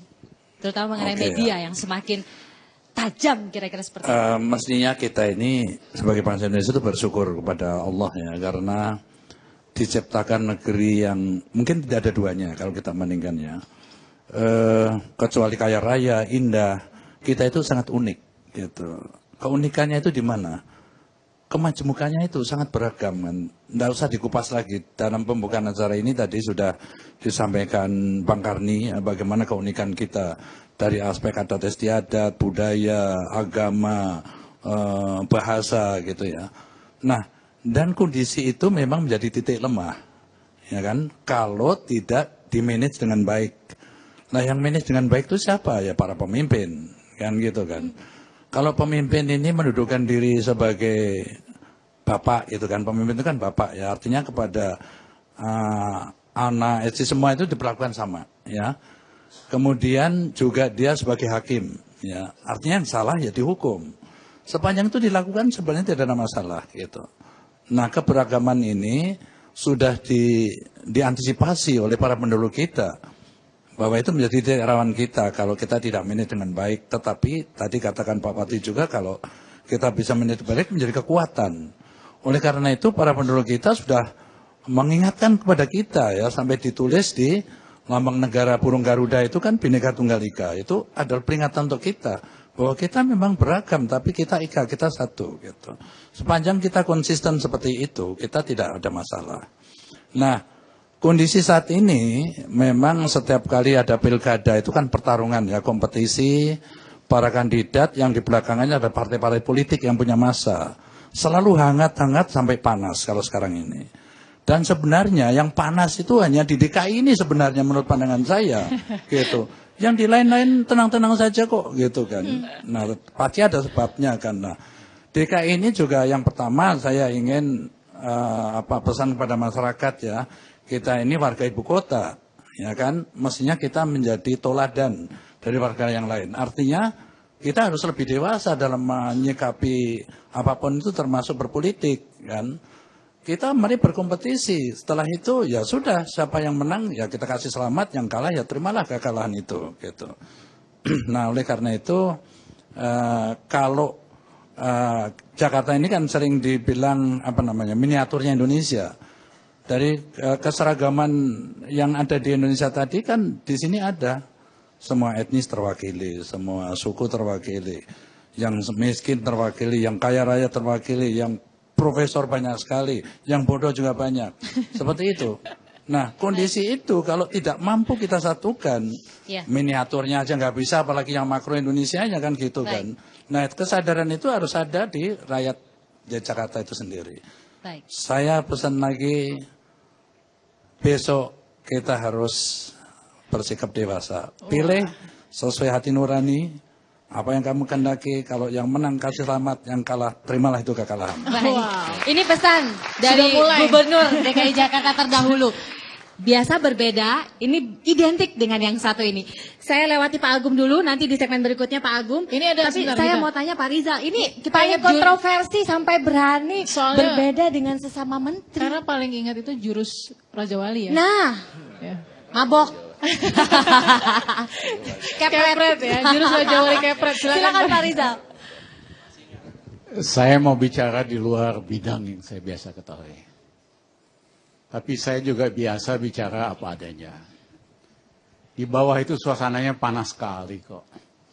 Memang kita bisa basa-basi seolah-olah nggak ada apa-apa. But under the surface ada tension. Kalau hanya sekedar kompetisi pilkada nggak ada masalah. Ada ratusan pilkada tanpa masalah sama sekali. Tapi yang terjadi ini, tensi ini, sifatnya mengarah ke arah sara. Ya, soal agama dan suku. Dan kami dari sejak muda tidak pernah membedakan orang Indonesia berdasarkan suku dan agama. Tetapi memang ada yang arogans yang menggunakan isu agama ini. Ya, dan juga ada yang congkak, yang neofasis cara bicaranya. Ya, yang main gusur kiri kanan. Nah, saya pikir masalah Indonesia, bayangin nih, sejak bulan November, 4 bulan, waktu kita habis ngurusin soal begini. Kita basa-basi aja, kita nggak ngomong pokok masalahnya apa. 2 bulan lagi, kita akan sibuk lagi ngurusin soal angket, masih terkait dengan masalah ini. Kalau seandainya menang pun, pasti ribet lagi. Jadi yang bikin kacau ini hanya 1-2 orang. Waduh, ini hati-hati nih, sudah mulai nih, Raja Wali kepret nih. Sudah mulai nih. Menurut saya yang ngaco-ngaco ini, masih ya disikatlah, udah gitu aja. Luar biasa Pak. Terima kasih Pak Rizal. Ada Pak Agum di sini siap. di sebelahnya yang saya juga mau minta komentarnya deh. Pak Agum kalau melihat bagaimana sebagai jenderal. Iya, terima kasih. Purnawirawan juga. Tadi saya menyimak apa yang disampaikan Pak Said Agil, Pak Haidar, Muhammadiyah, kemudian Pak Menteri, kemudian Pak Frans Maghni Suseno. Semuanya menyejukkan. Sangat menyejukkan. Jadi saya berpesan kepada yang lain, elit yang lain, tokoh-tokoh yang lain, tolong deh kalau tidak bisa menyejukkan, jangan memanaskan gitu loh. Itu harapan saya. Yang kedua, ini mayoritas kita di Indonesia ini Islam, Pak Said Agil. Saya pun Islam yang fanatik juga ya sama keluarga. Tapi ada satu pengalaman saya. Ini perlu saya sampaikan. Tahun 2006 saya memimpin kontingen Asian Games ke Doha, Qatar. Di Qatar, di Doha sana, saya diberi ajudan orang Qatar, namanya Aziz. Umurnya 22 tahun. Si Aziz ini, dia tiap hari pakaiannya bersih, putih, gamis. Baju Arab ya. bukan baju Indonesia, itu baju Arab itu. Bersih terus. Ya. Saya ke restoran, saya ke masjid, semuanya serba bersih. Terus saya ngambil kesimpulan. Kesimpulannya adalah, Islam itu identik dengan bersih. Bersih hatinya, bersih fisiknya. Itu yang pertama. Yang kedua, saya jalan-jalan di kota Doha. Jalan-jalan di sana sama teman saya. Waktu luang ya. Masuklah ke mall. Waktu itu Desember tahun 2006. Begitu saya masuk ke mall, apa yang saya dengar? Lagu yang dikumandangkan di mall itu. Lagu-lagu Natal. Lagu-lagu Christmas. Ini negeri Arab. Saya ambil kesimpulan. Islam itu identik dengan toleran. Begitu loh. Ya. Jadi saya ingin mengajak semua deh ya. Juga kepada saudara Rizik ini dengan para pengikutnya. Islam itu seperti itu. Ya. Islam itu bersih dan Islam itu toleran. Ya. Itu yang saya ingin sampaikan ya. Baik, kemudian yang ketiga ini saudara-saudara, kita ini di era setelah 71 tahun kita merdeka, mungkin baru kali ini bangsa Indonesia mengalami alam kebebasan yang teramat bebas. Sehingga maki-maki pemerintah pun gak ada masalah. Bebas sekali setelah 72 tahun kita merdeka. Nah, saya sangat menyarankan, tadi ada Pak Wiranto, sekarang ada Pak Menteri Agama, Pak Kominfo ya, pemerintah, tolong deh kebebasan ini harus dimanage dengan baik. Jangan dibiarkan berkembang menjadi sesuatu yang liar. Pada gilirannya kalau ini dibiarkan berkembang menjadi sesuatu yang liar, ini menjadi ancaman terhadap kelangsungan hidup bangsa ini. Tolong deh ini para menteri-menteri eksekutif ya. Terima kasih. Ya. Terima kasih Pak Jadi Agung. tadi pesan dari Pak Agung ya, Brigita dan pemirsa. Kalau tidak bisa menyejukkan, jangan memanaskan. Jangan gitu ya. memanaskan. Okay. Nanti bikin gaduh lagi. Baik, kita masih akan kembali ya Balkis. Masih di 9 tahun penyambung suara rakyat. Merekatkan bangsa.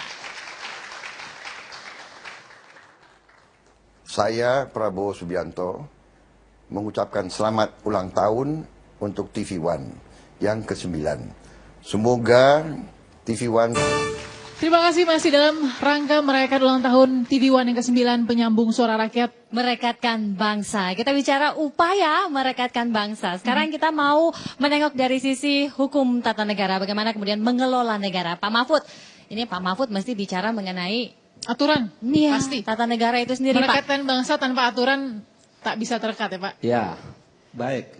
Gini, dari pembicaraan tadi ada yang resah sekali karena katanya bangsa ini udah mau pecah gitu. Tapi ada yang optimis. Ada yang optimis.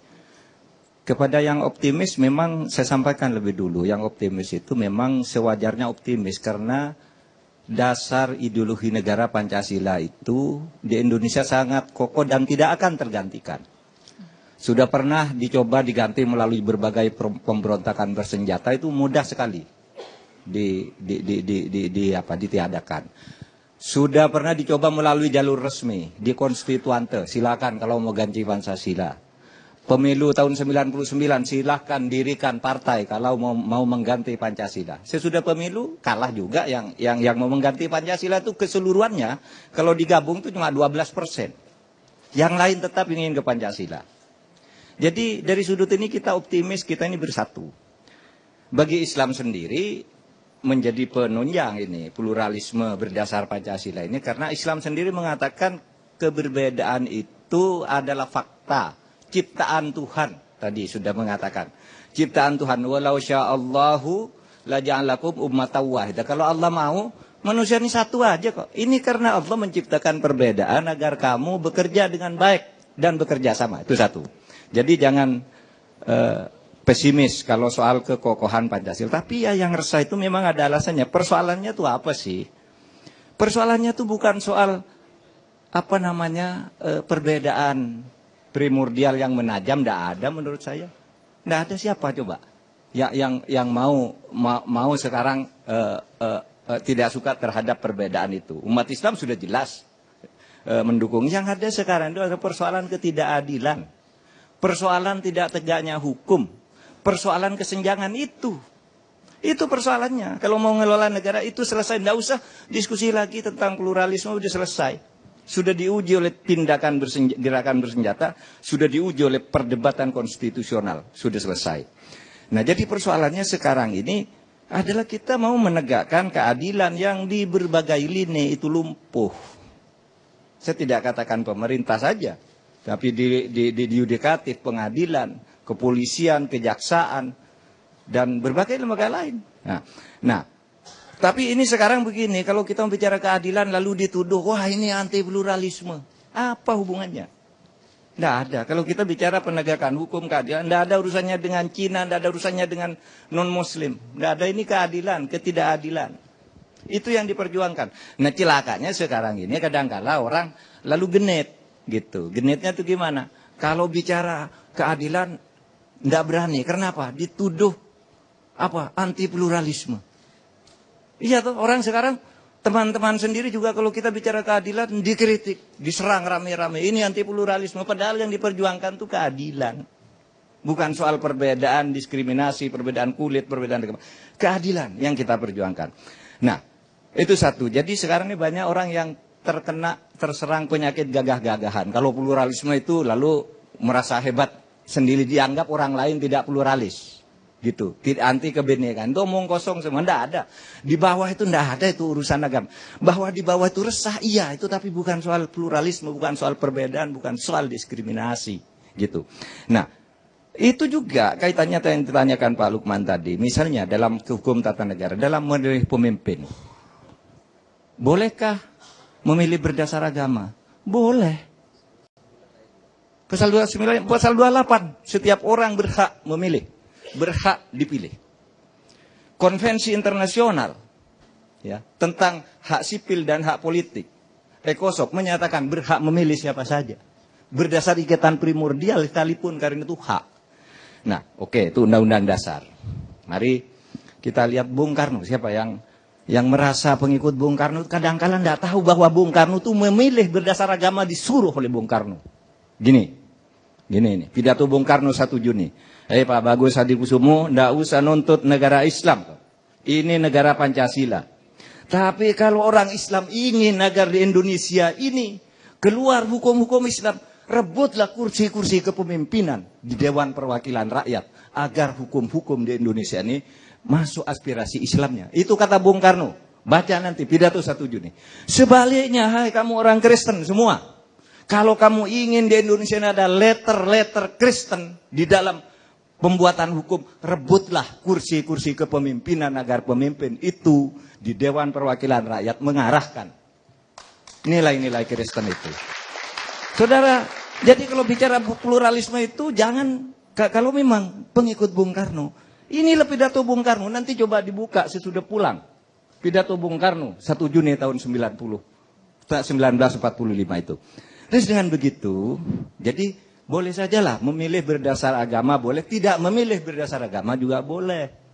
Maka Bung Karno mengatakan kalau kamu ingin gitu, silakan. Kalau kamu tidak ingin juga enggak apa-apa. Bicara yang benar lalu diserang rame-rame. Ini anti pluralisme, anti Pancasila. Apanya yang anti Pancasila? Memang begitu pidatonya Bung Karno sejak dulu. Yang pertama itu. Dan sekarang itu dicetak sebagai pedoman. Misalnya kalau di PDI ada pidato Bung Karno 1 Juni 19 yang sudah diberi. Di situ juga dicatat pidato Bung Karno yang begitu aslinya. Yang terakhir, Mbak Balkis, dengan demikian apa sih persoalan kita sekarang ini? Menegakkan keadilan, menegakkan hukum. Itu yang harus diprioritaskan dulu. Karena menurut saya kalau hukum, keadilan sudah tegak, lebih dari 50% persoalan di negara ini selesai. Yang sisanya itu terpotong-potong ke berbagai sektor yang sifatnya ad hoc. Hukum dan keadilan dulu.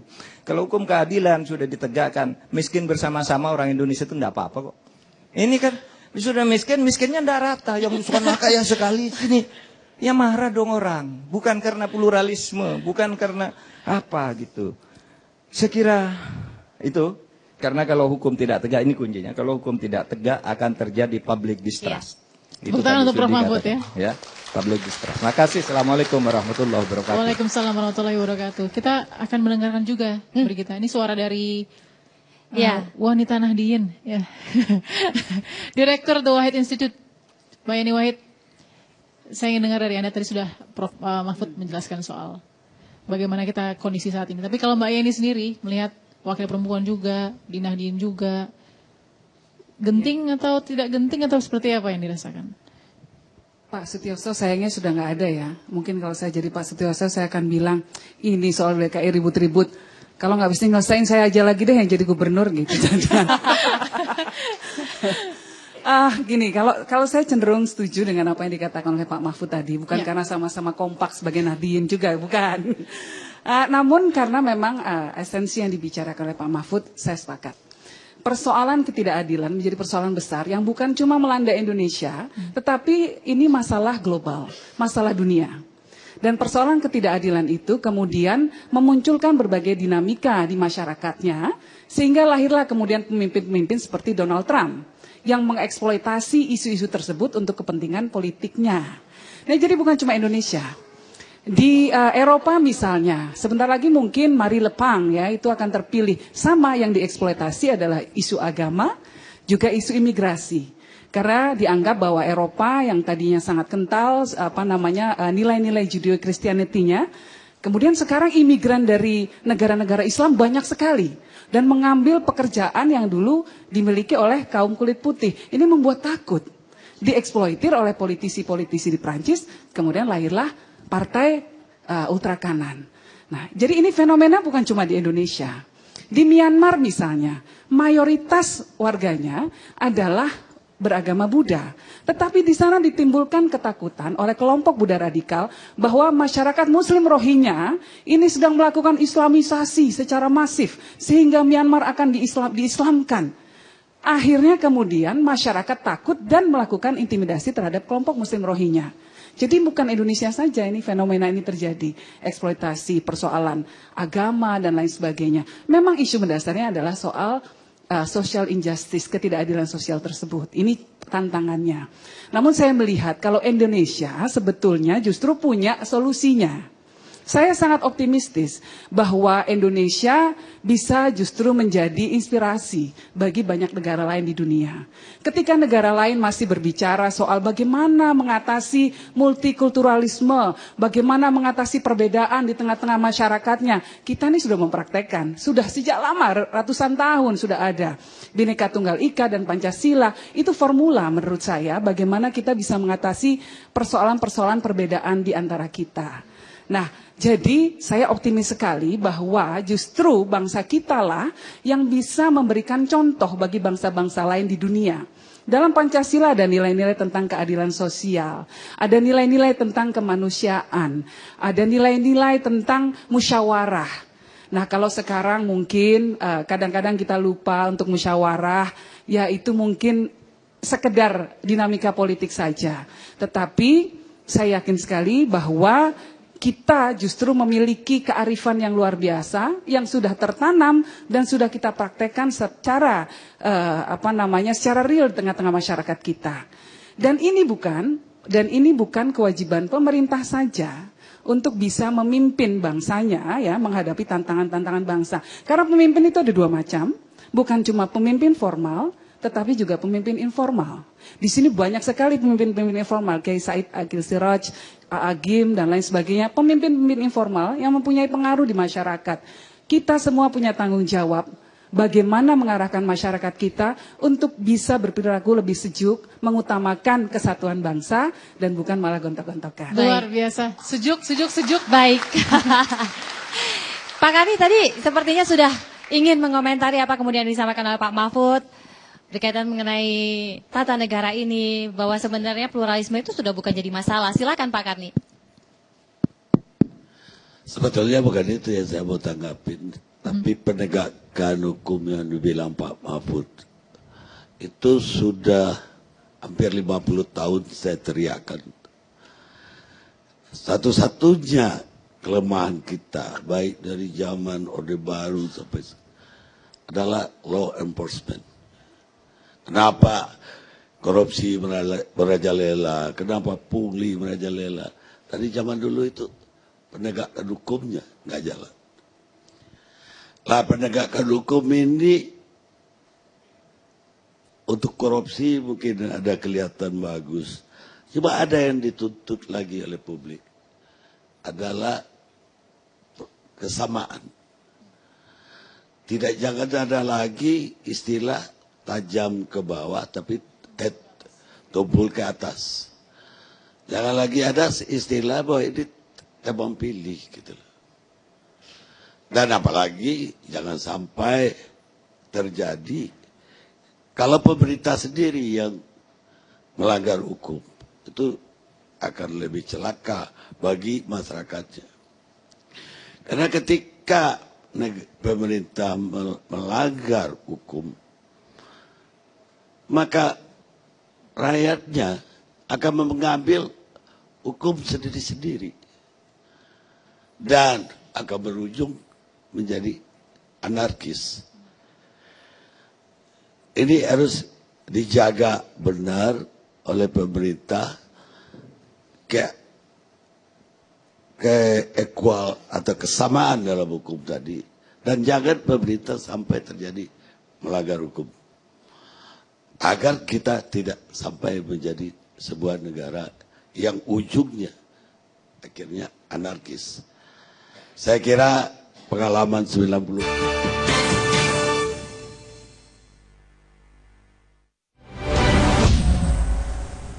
Mewakili Konferensi Wali Gereja Indonesia, dengan gembira saya mengucapkan selamat hari ulang tahun yang ke-9 bagi TV One.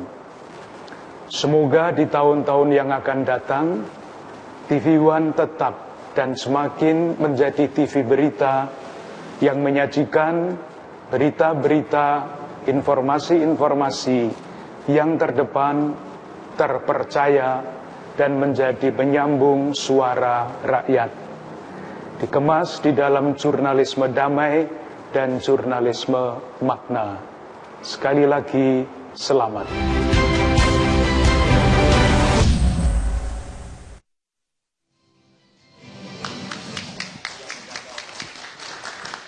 Baik, saya akan menuju ke Pak Menteri Perhubungan kali ini untuk mendengarkan ya Pak Budi Karya. Mungkin kita harus dengarkan juga nih bagaimana mendekatkan kebangsaan dari perspektifnya Pak Budi Karya, silakan. Ya, pertama kali saya ucapkan selamat ulang tahun ke-9 TV One, karena TV One adalah satu TV yang mempersatukan kita di Indonesia ini. Amin, amin. Bagi saya bersyukur hidup dalam satu keragaman spasial, di mana kita ada Miangas sampai Rote, dari Sabang sampai Merauke. Dan saya mengalami sendiri apa yang terjadi di ujung-ujung Indonesia itu. Dan mereka itu sangat bersemangat untuk berkebangsaan Indonesia. Saya dengan spontan minta anak-anak untuk menyanyikan bukan lagu Indonesia Raya, tapi Garuda. Mereka lancar sekali. Dan mereka merasa Indonesia, padahal mereka lebih dekat ke Filipina daripada ke Indonesia. Juga di Maluku, juga di Aceh dan sebagainya. Nah, ini menunjukkan bahwasanya kita telah berhasil mempersatukan. Tugas kita adalah bagaimana merawat ini. Kecintaan saudara-saudara kita yang di daerah itu mestinya bisa menjadi contoh bagi kita untuk tetap merawat kebangsaan ini. Selamat ulang tahun TV One. Oke, baik. Dengan dari Itu tadi komentarnya dari Pak Menteri Perhubungan ya, Pak Budi Karya, yang dulu itu merupakan direktur sebenarnya bisa mengelola. Tapi kalau kita bicara mengelola SDM, kita bicara mengenai hal yang kemudian merekatkan olahraga sepak bola, salah satu halnya. Ini ada Coach Indra Safri, kita coba tanyakan kepada beliau. Coach, mic-nya boleh dipakai. Bagaimana kemudian membuat SDM ini jadi kompak ketika kemudian kurang kompak? Nah, kalau dari sisi olahraga, mengompakkan SDM ini seperti apa? Silakan, Coach. Assalamualaikum warahmatullahi wabarakatuh. Waalaikumsalam warahmatullahi wabarakatuh. Pertama, selamat ulang tahun kepada TV One. Saya tadi dari mulai awal sampai sekarang menikmati apa yang dibicarakan dan saya sedikit memahami. Banyak bicara persatuan. Saya kemarin baru pulang dari Atambua. Kebetulan bangsa ini lewat federasi mempercayakan lagi untuk membangun suatu tim nasional U19. Yang sebenarnya kita sudah punya tim nasional U19 sebelumnya yang saya bangun selama 3 tahun dan bisa meluluh lantakkan Korea waktu itu. Luar biasa. Tapi apa yang terjadi,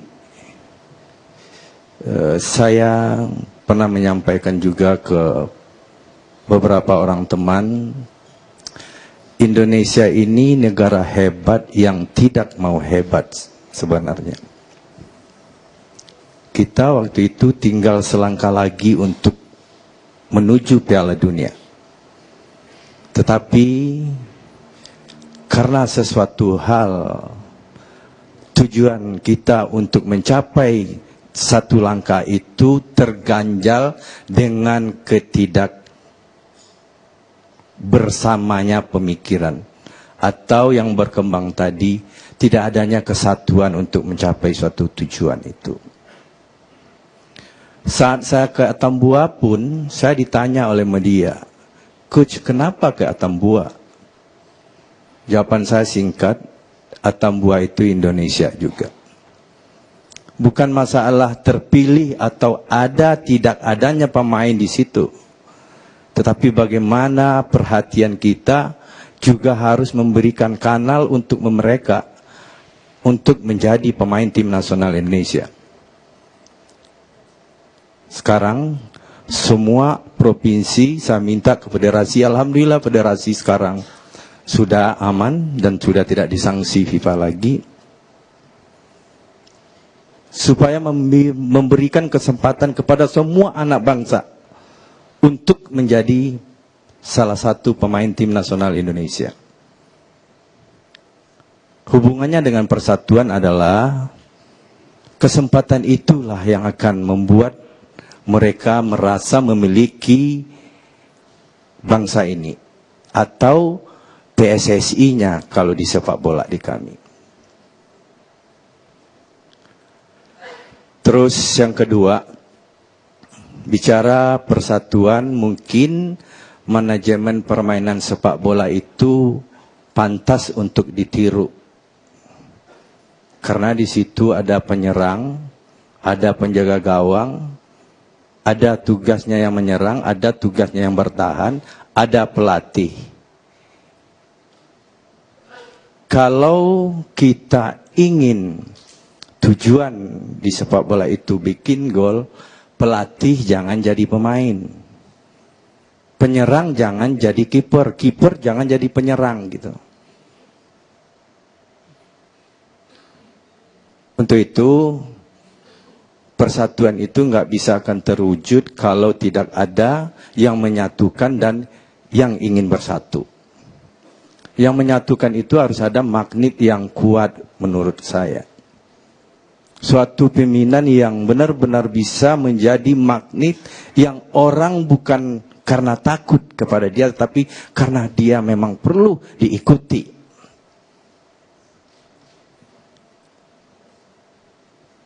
Yang disatukan juga harus merasa diberikan kesempatan. Itulah yang saya lakukan. Saya memilih pemain-pemain ke daerah. Bukan masalah dia bertalenta atau tidak bertalenta, tetapi masalah kesempatan dan perhatian. Baik. Tapi kalau bicara perhatian, sepak bola jadi salah satu perhatian sehingga bisa menyatukan kita semua. Benar demikian kan, Coach? Iya, menurut saya. Lalu apakah kita harus membuat kompetisi yang lebih banyak lagi untuk bisa membuat masyarakat ini kembali bersatu? Ini kita lagi berbenah lewat pimpinan federasi yang baru. Sama mungkin di institusi lain di negara ini. Sepak bola juga diterjang oleh ketidakberesan. Makanya saya berharap ke depan sepak bola bisa mempersatukan bangsa ini. Saya punya cerita. Baik. Waktu tim nasional U19 bermain ke Aceh. Tidak pernah masyarakat Aceh menonton tim nasionalnya yang seramai itu. Waktu itu masih bergejolak, kalau tidak salah 3 tahun, 4 tahun yang lalu. Apa yang terjadi waktu tim nasional Indonesia main ke situ? U19 main ke situ. Stadion itu penuh, 55.000 masuk di dalam, masih ada orang di luar yang nggak bisa masuk. Saking cintanya dia ke tim nasional Indonesia. Karena apa? Karena ada orang Aceh yang bermain di situ.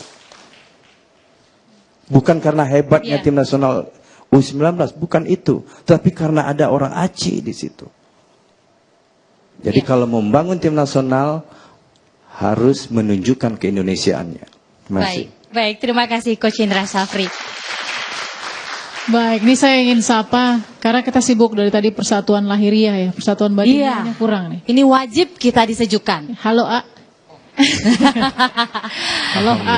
Assalamualaikum A. Waalaikumsalam warahmatullahi wabarakatuh.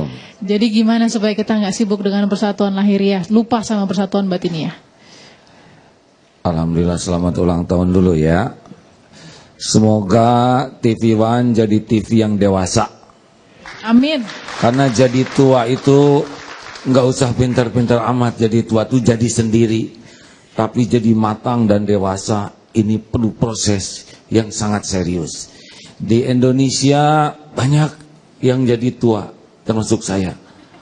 Tapi belum tentu jadi dewasa. Dan masalah di Indonesia diantaranya adalah masalah kurang dewasa. Sepakat hadirin? Halo? Kalau kurang dewasa mah tukang pamer, mudah tersinggung, lebay, emosional, tidak empati.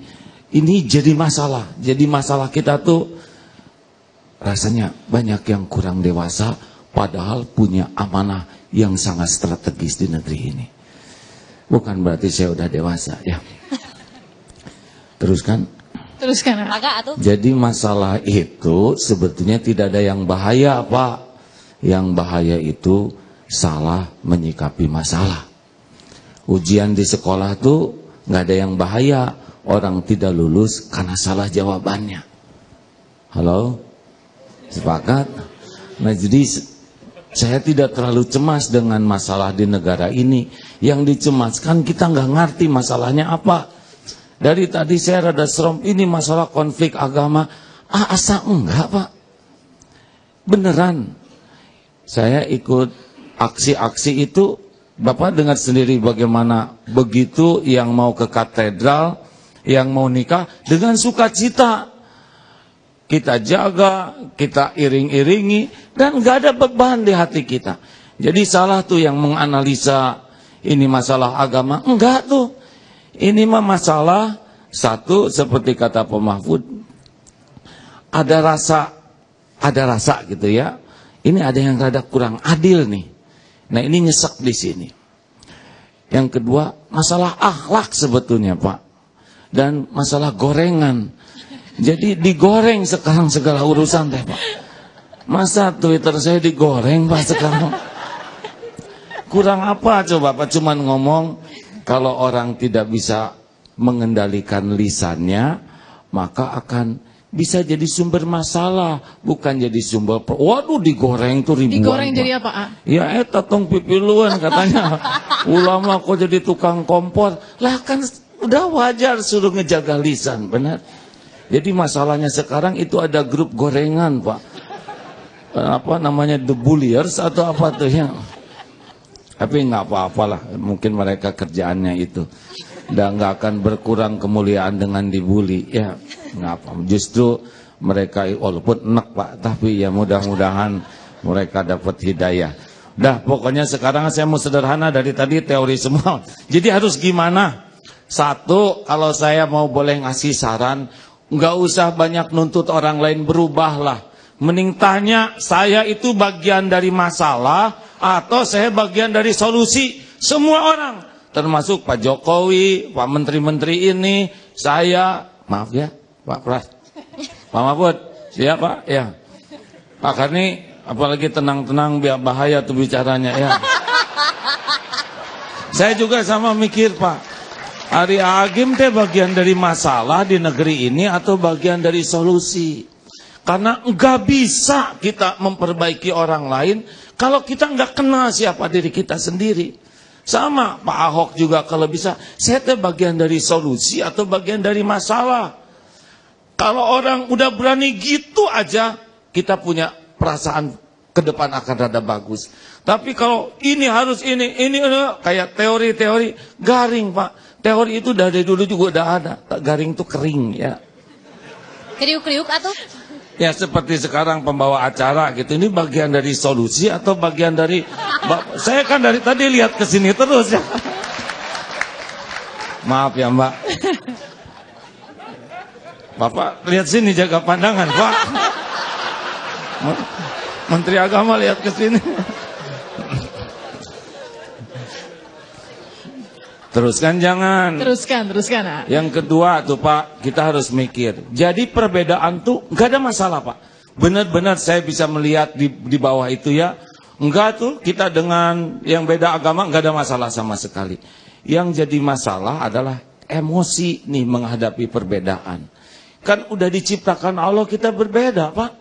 Saya itu lahir gara-gara ibu bapak saya beda. Allah tuh menciptakan Adam dan Hawa, bukan Adam dan Asep. Maaf yang namanya sama ya. Serius Pak. Jadi perbedaan mah nggak ada masalah. Yang jadi masalah tuh emosional tidak menyikapi perbedaan. Coba Pak lihat ya. Orang yang dikritik di emosi. Nah itu yang jadi masalah tuh. Bukan perbedaannya. Nah ini mungkin yang harus kita evaluasi. Gimana sih saya menyikapi perbedaan. Perbedaan pendapat, perbedaan keinginan. Nah biasanya kalau orang udah nggak bisa nahan emosi. Itu jadi masalah perbedaan tuh. Makanya kita perlu orang-orang yang kalau mau jadi pemimpin tuh. Ada kursus kematangan pribadi. Kursus kedewasaan. Karena masalah tuh perbedaan itu udah banyak sekali. Kalau tiap beda jadi masalah. Udah hancur tuh Pak. Ambek-ambekan terus udah gitu punya kedudukan ini kan lebih bahaya Pak. Halo? Setuju nih? Jadi tolonglah evaluasi bersama nih emosional atau tidak. Itu Pak pada waktu Twitter saya dibajak nih Pak Menteri ya. Langsung curhat ya. Tetepnya saya enak Pak. Teori mah enak, gampang maafkan. Aslinya mah segede gini Pak tetap. Tapi sesudah saya pikir kalau saya ngambek, saya jengkel, saya jadi bagian dari masalah lagi. Nah, ada yang ketiga Pak. Jadi yang sesudah saya bagian masalah atau solusi. Bagaimana menghadapi perbedaan. Nah ini Pak, tentang bahwa kita ini punya tanggung jawab untuk generasi sesudah kita. Jadi kita ngomong-ngomong kayak gini, tapi pikirannya jangan kita aja. Gimana anak cucu kita nanti di depan.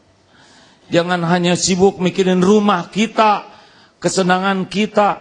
Itu gimana anak cucu kita menderita atau enggak sesudah kita lewati masa hidup ini. Kan kelihatannya ini wajah-wajah bakal meninggal, maaf ya. Bahkan ada yang tidak begitu lama lagi. Coba acungkan tangan. Saya udah 55 tahun, gak kerasa udah tua. Kalau jatah 63, tinggal berapa tahun lagi? Ya kalau jatah 57 2 tahun lagi. Saya ngewariskan apa? Saya jadi ingat itu tuh Pak, kakek-kakek tua tuh. Dia ngegari-gari tanah, nanam kurma.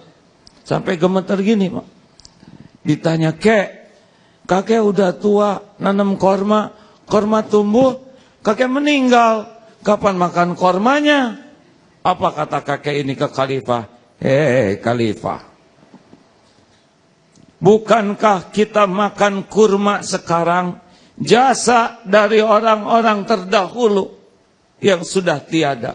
Bukankah kita menikmati kurma sekarang jasa dari orang terdahulu? Mengapa kita tidak menanam untuk masa yang akan datang anak cucu kita? Saya masih suka mikir gitu Pak, anak saya, cucu saya, gimana nanti nasibnya di negeri ini?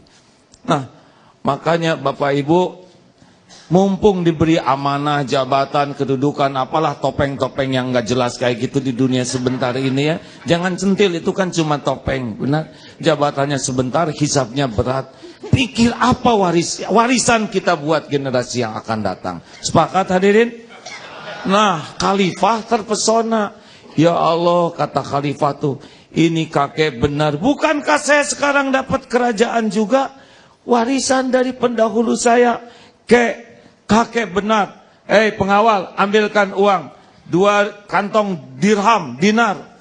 Terimalah sebagai rasa syukur saya. Kakek sudah mencerahkan saya. Si kakek ngomong begini. Alhamdulillah. Baru juga menanam. Sudah berbuah. Begitu. Jadi kalau para pemimpin sekarang mikirin nanti gimana anak cucu kita. Sejahtera tidak, aman tidak negeri ini. Insya Allah sekarang juga para pemimpin itu sudah dapat kebahagiaannya. Amin. Udah segitu ya. Jadi ayolah pikirkan bagaimana warisan buat yang akan datang gitu. Jangan cuma mikirin jabatan sekarang yang pastilah nggak lama lah. Itu kan cuma topeng saja. Buat apa beli topengnya? Ini biangnya, hatilah biangnya. Baik Kak Agim, rasanya tidak lengkap kalau di ulang tahun TV One yang ke-9 ini dan juga ada tokoh-tokoh semua di sini yang sudah berkumpul. Kita sedikit mendengarkan doa singkat saja untuk merekatkan bangsa ini. Ya, silakan Nak. Allahumma sholli ala Sayyidina Muhammad wa ala alihi wa ashabihi ajma'in. Wahai Allah yang maha mendengar, Engkaulah yang menciptakan bangsa ini. Engkaulah yang takdirkan diri-diri kami ada di negeri ini. Ya Allah, lembutkan hati kami agar merasakan indahnya bersaudara di negeri ini, di jalanmu, karenamu. Luluhkan hati yang penuh kemarahan menjadi hati kemaafan. Ya Allah, jangan biarkan ambisi duniawi menjadi jalan kerusakan bagi negeri ini. Jadikanlah ambisi berbuat yang terbaiklah yang mewarnai di negeri ini. Ya Allah, karuniakan kepada kami para pemimpin yang yakin padamu, yang beriman padamu, yang berakhlak mulia, yang amanah terhadap semua amanah ini, dan bisa memberikan yang terbaik bagi negeri ini, bagi anak cucu kami. Engkaulah yang menggenggam segala-galanya ya Allah. Kami berlindung kepadamu dari siapapun yang merusak negeri ini, merusak umatmu ini. Rabbana atina fid dunya hasanah wa fil akhirati hasanah wa qina adzabannar. Amin ya rabbal alamin. Alhamdulillah, sejuk sekali ya. Terima kasih, menyejukkan begitu ya di akhir segmen ini.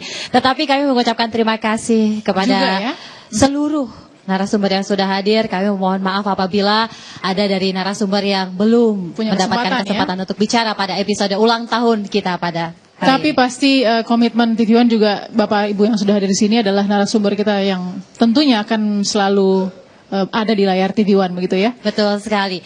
Tentunya kita berharap bahwa apapun perbedaan yang ada di Indonesia itu merupakan suatu berkah, dan tentunya bagaimana kita melihat suatu perbedaan itu merupakan suatu kekuatan, dan kita yakin kita bisa terus bersatu mengembangkan negeri ini menjadi lebih baik.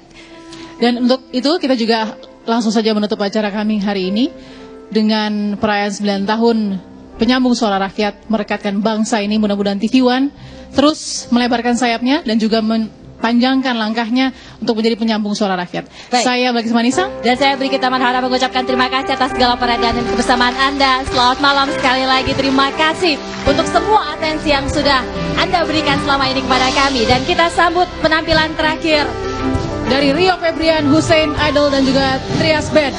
Kita bisa. Wassalamualaikum warahmatullahi wabarakatuh.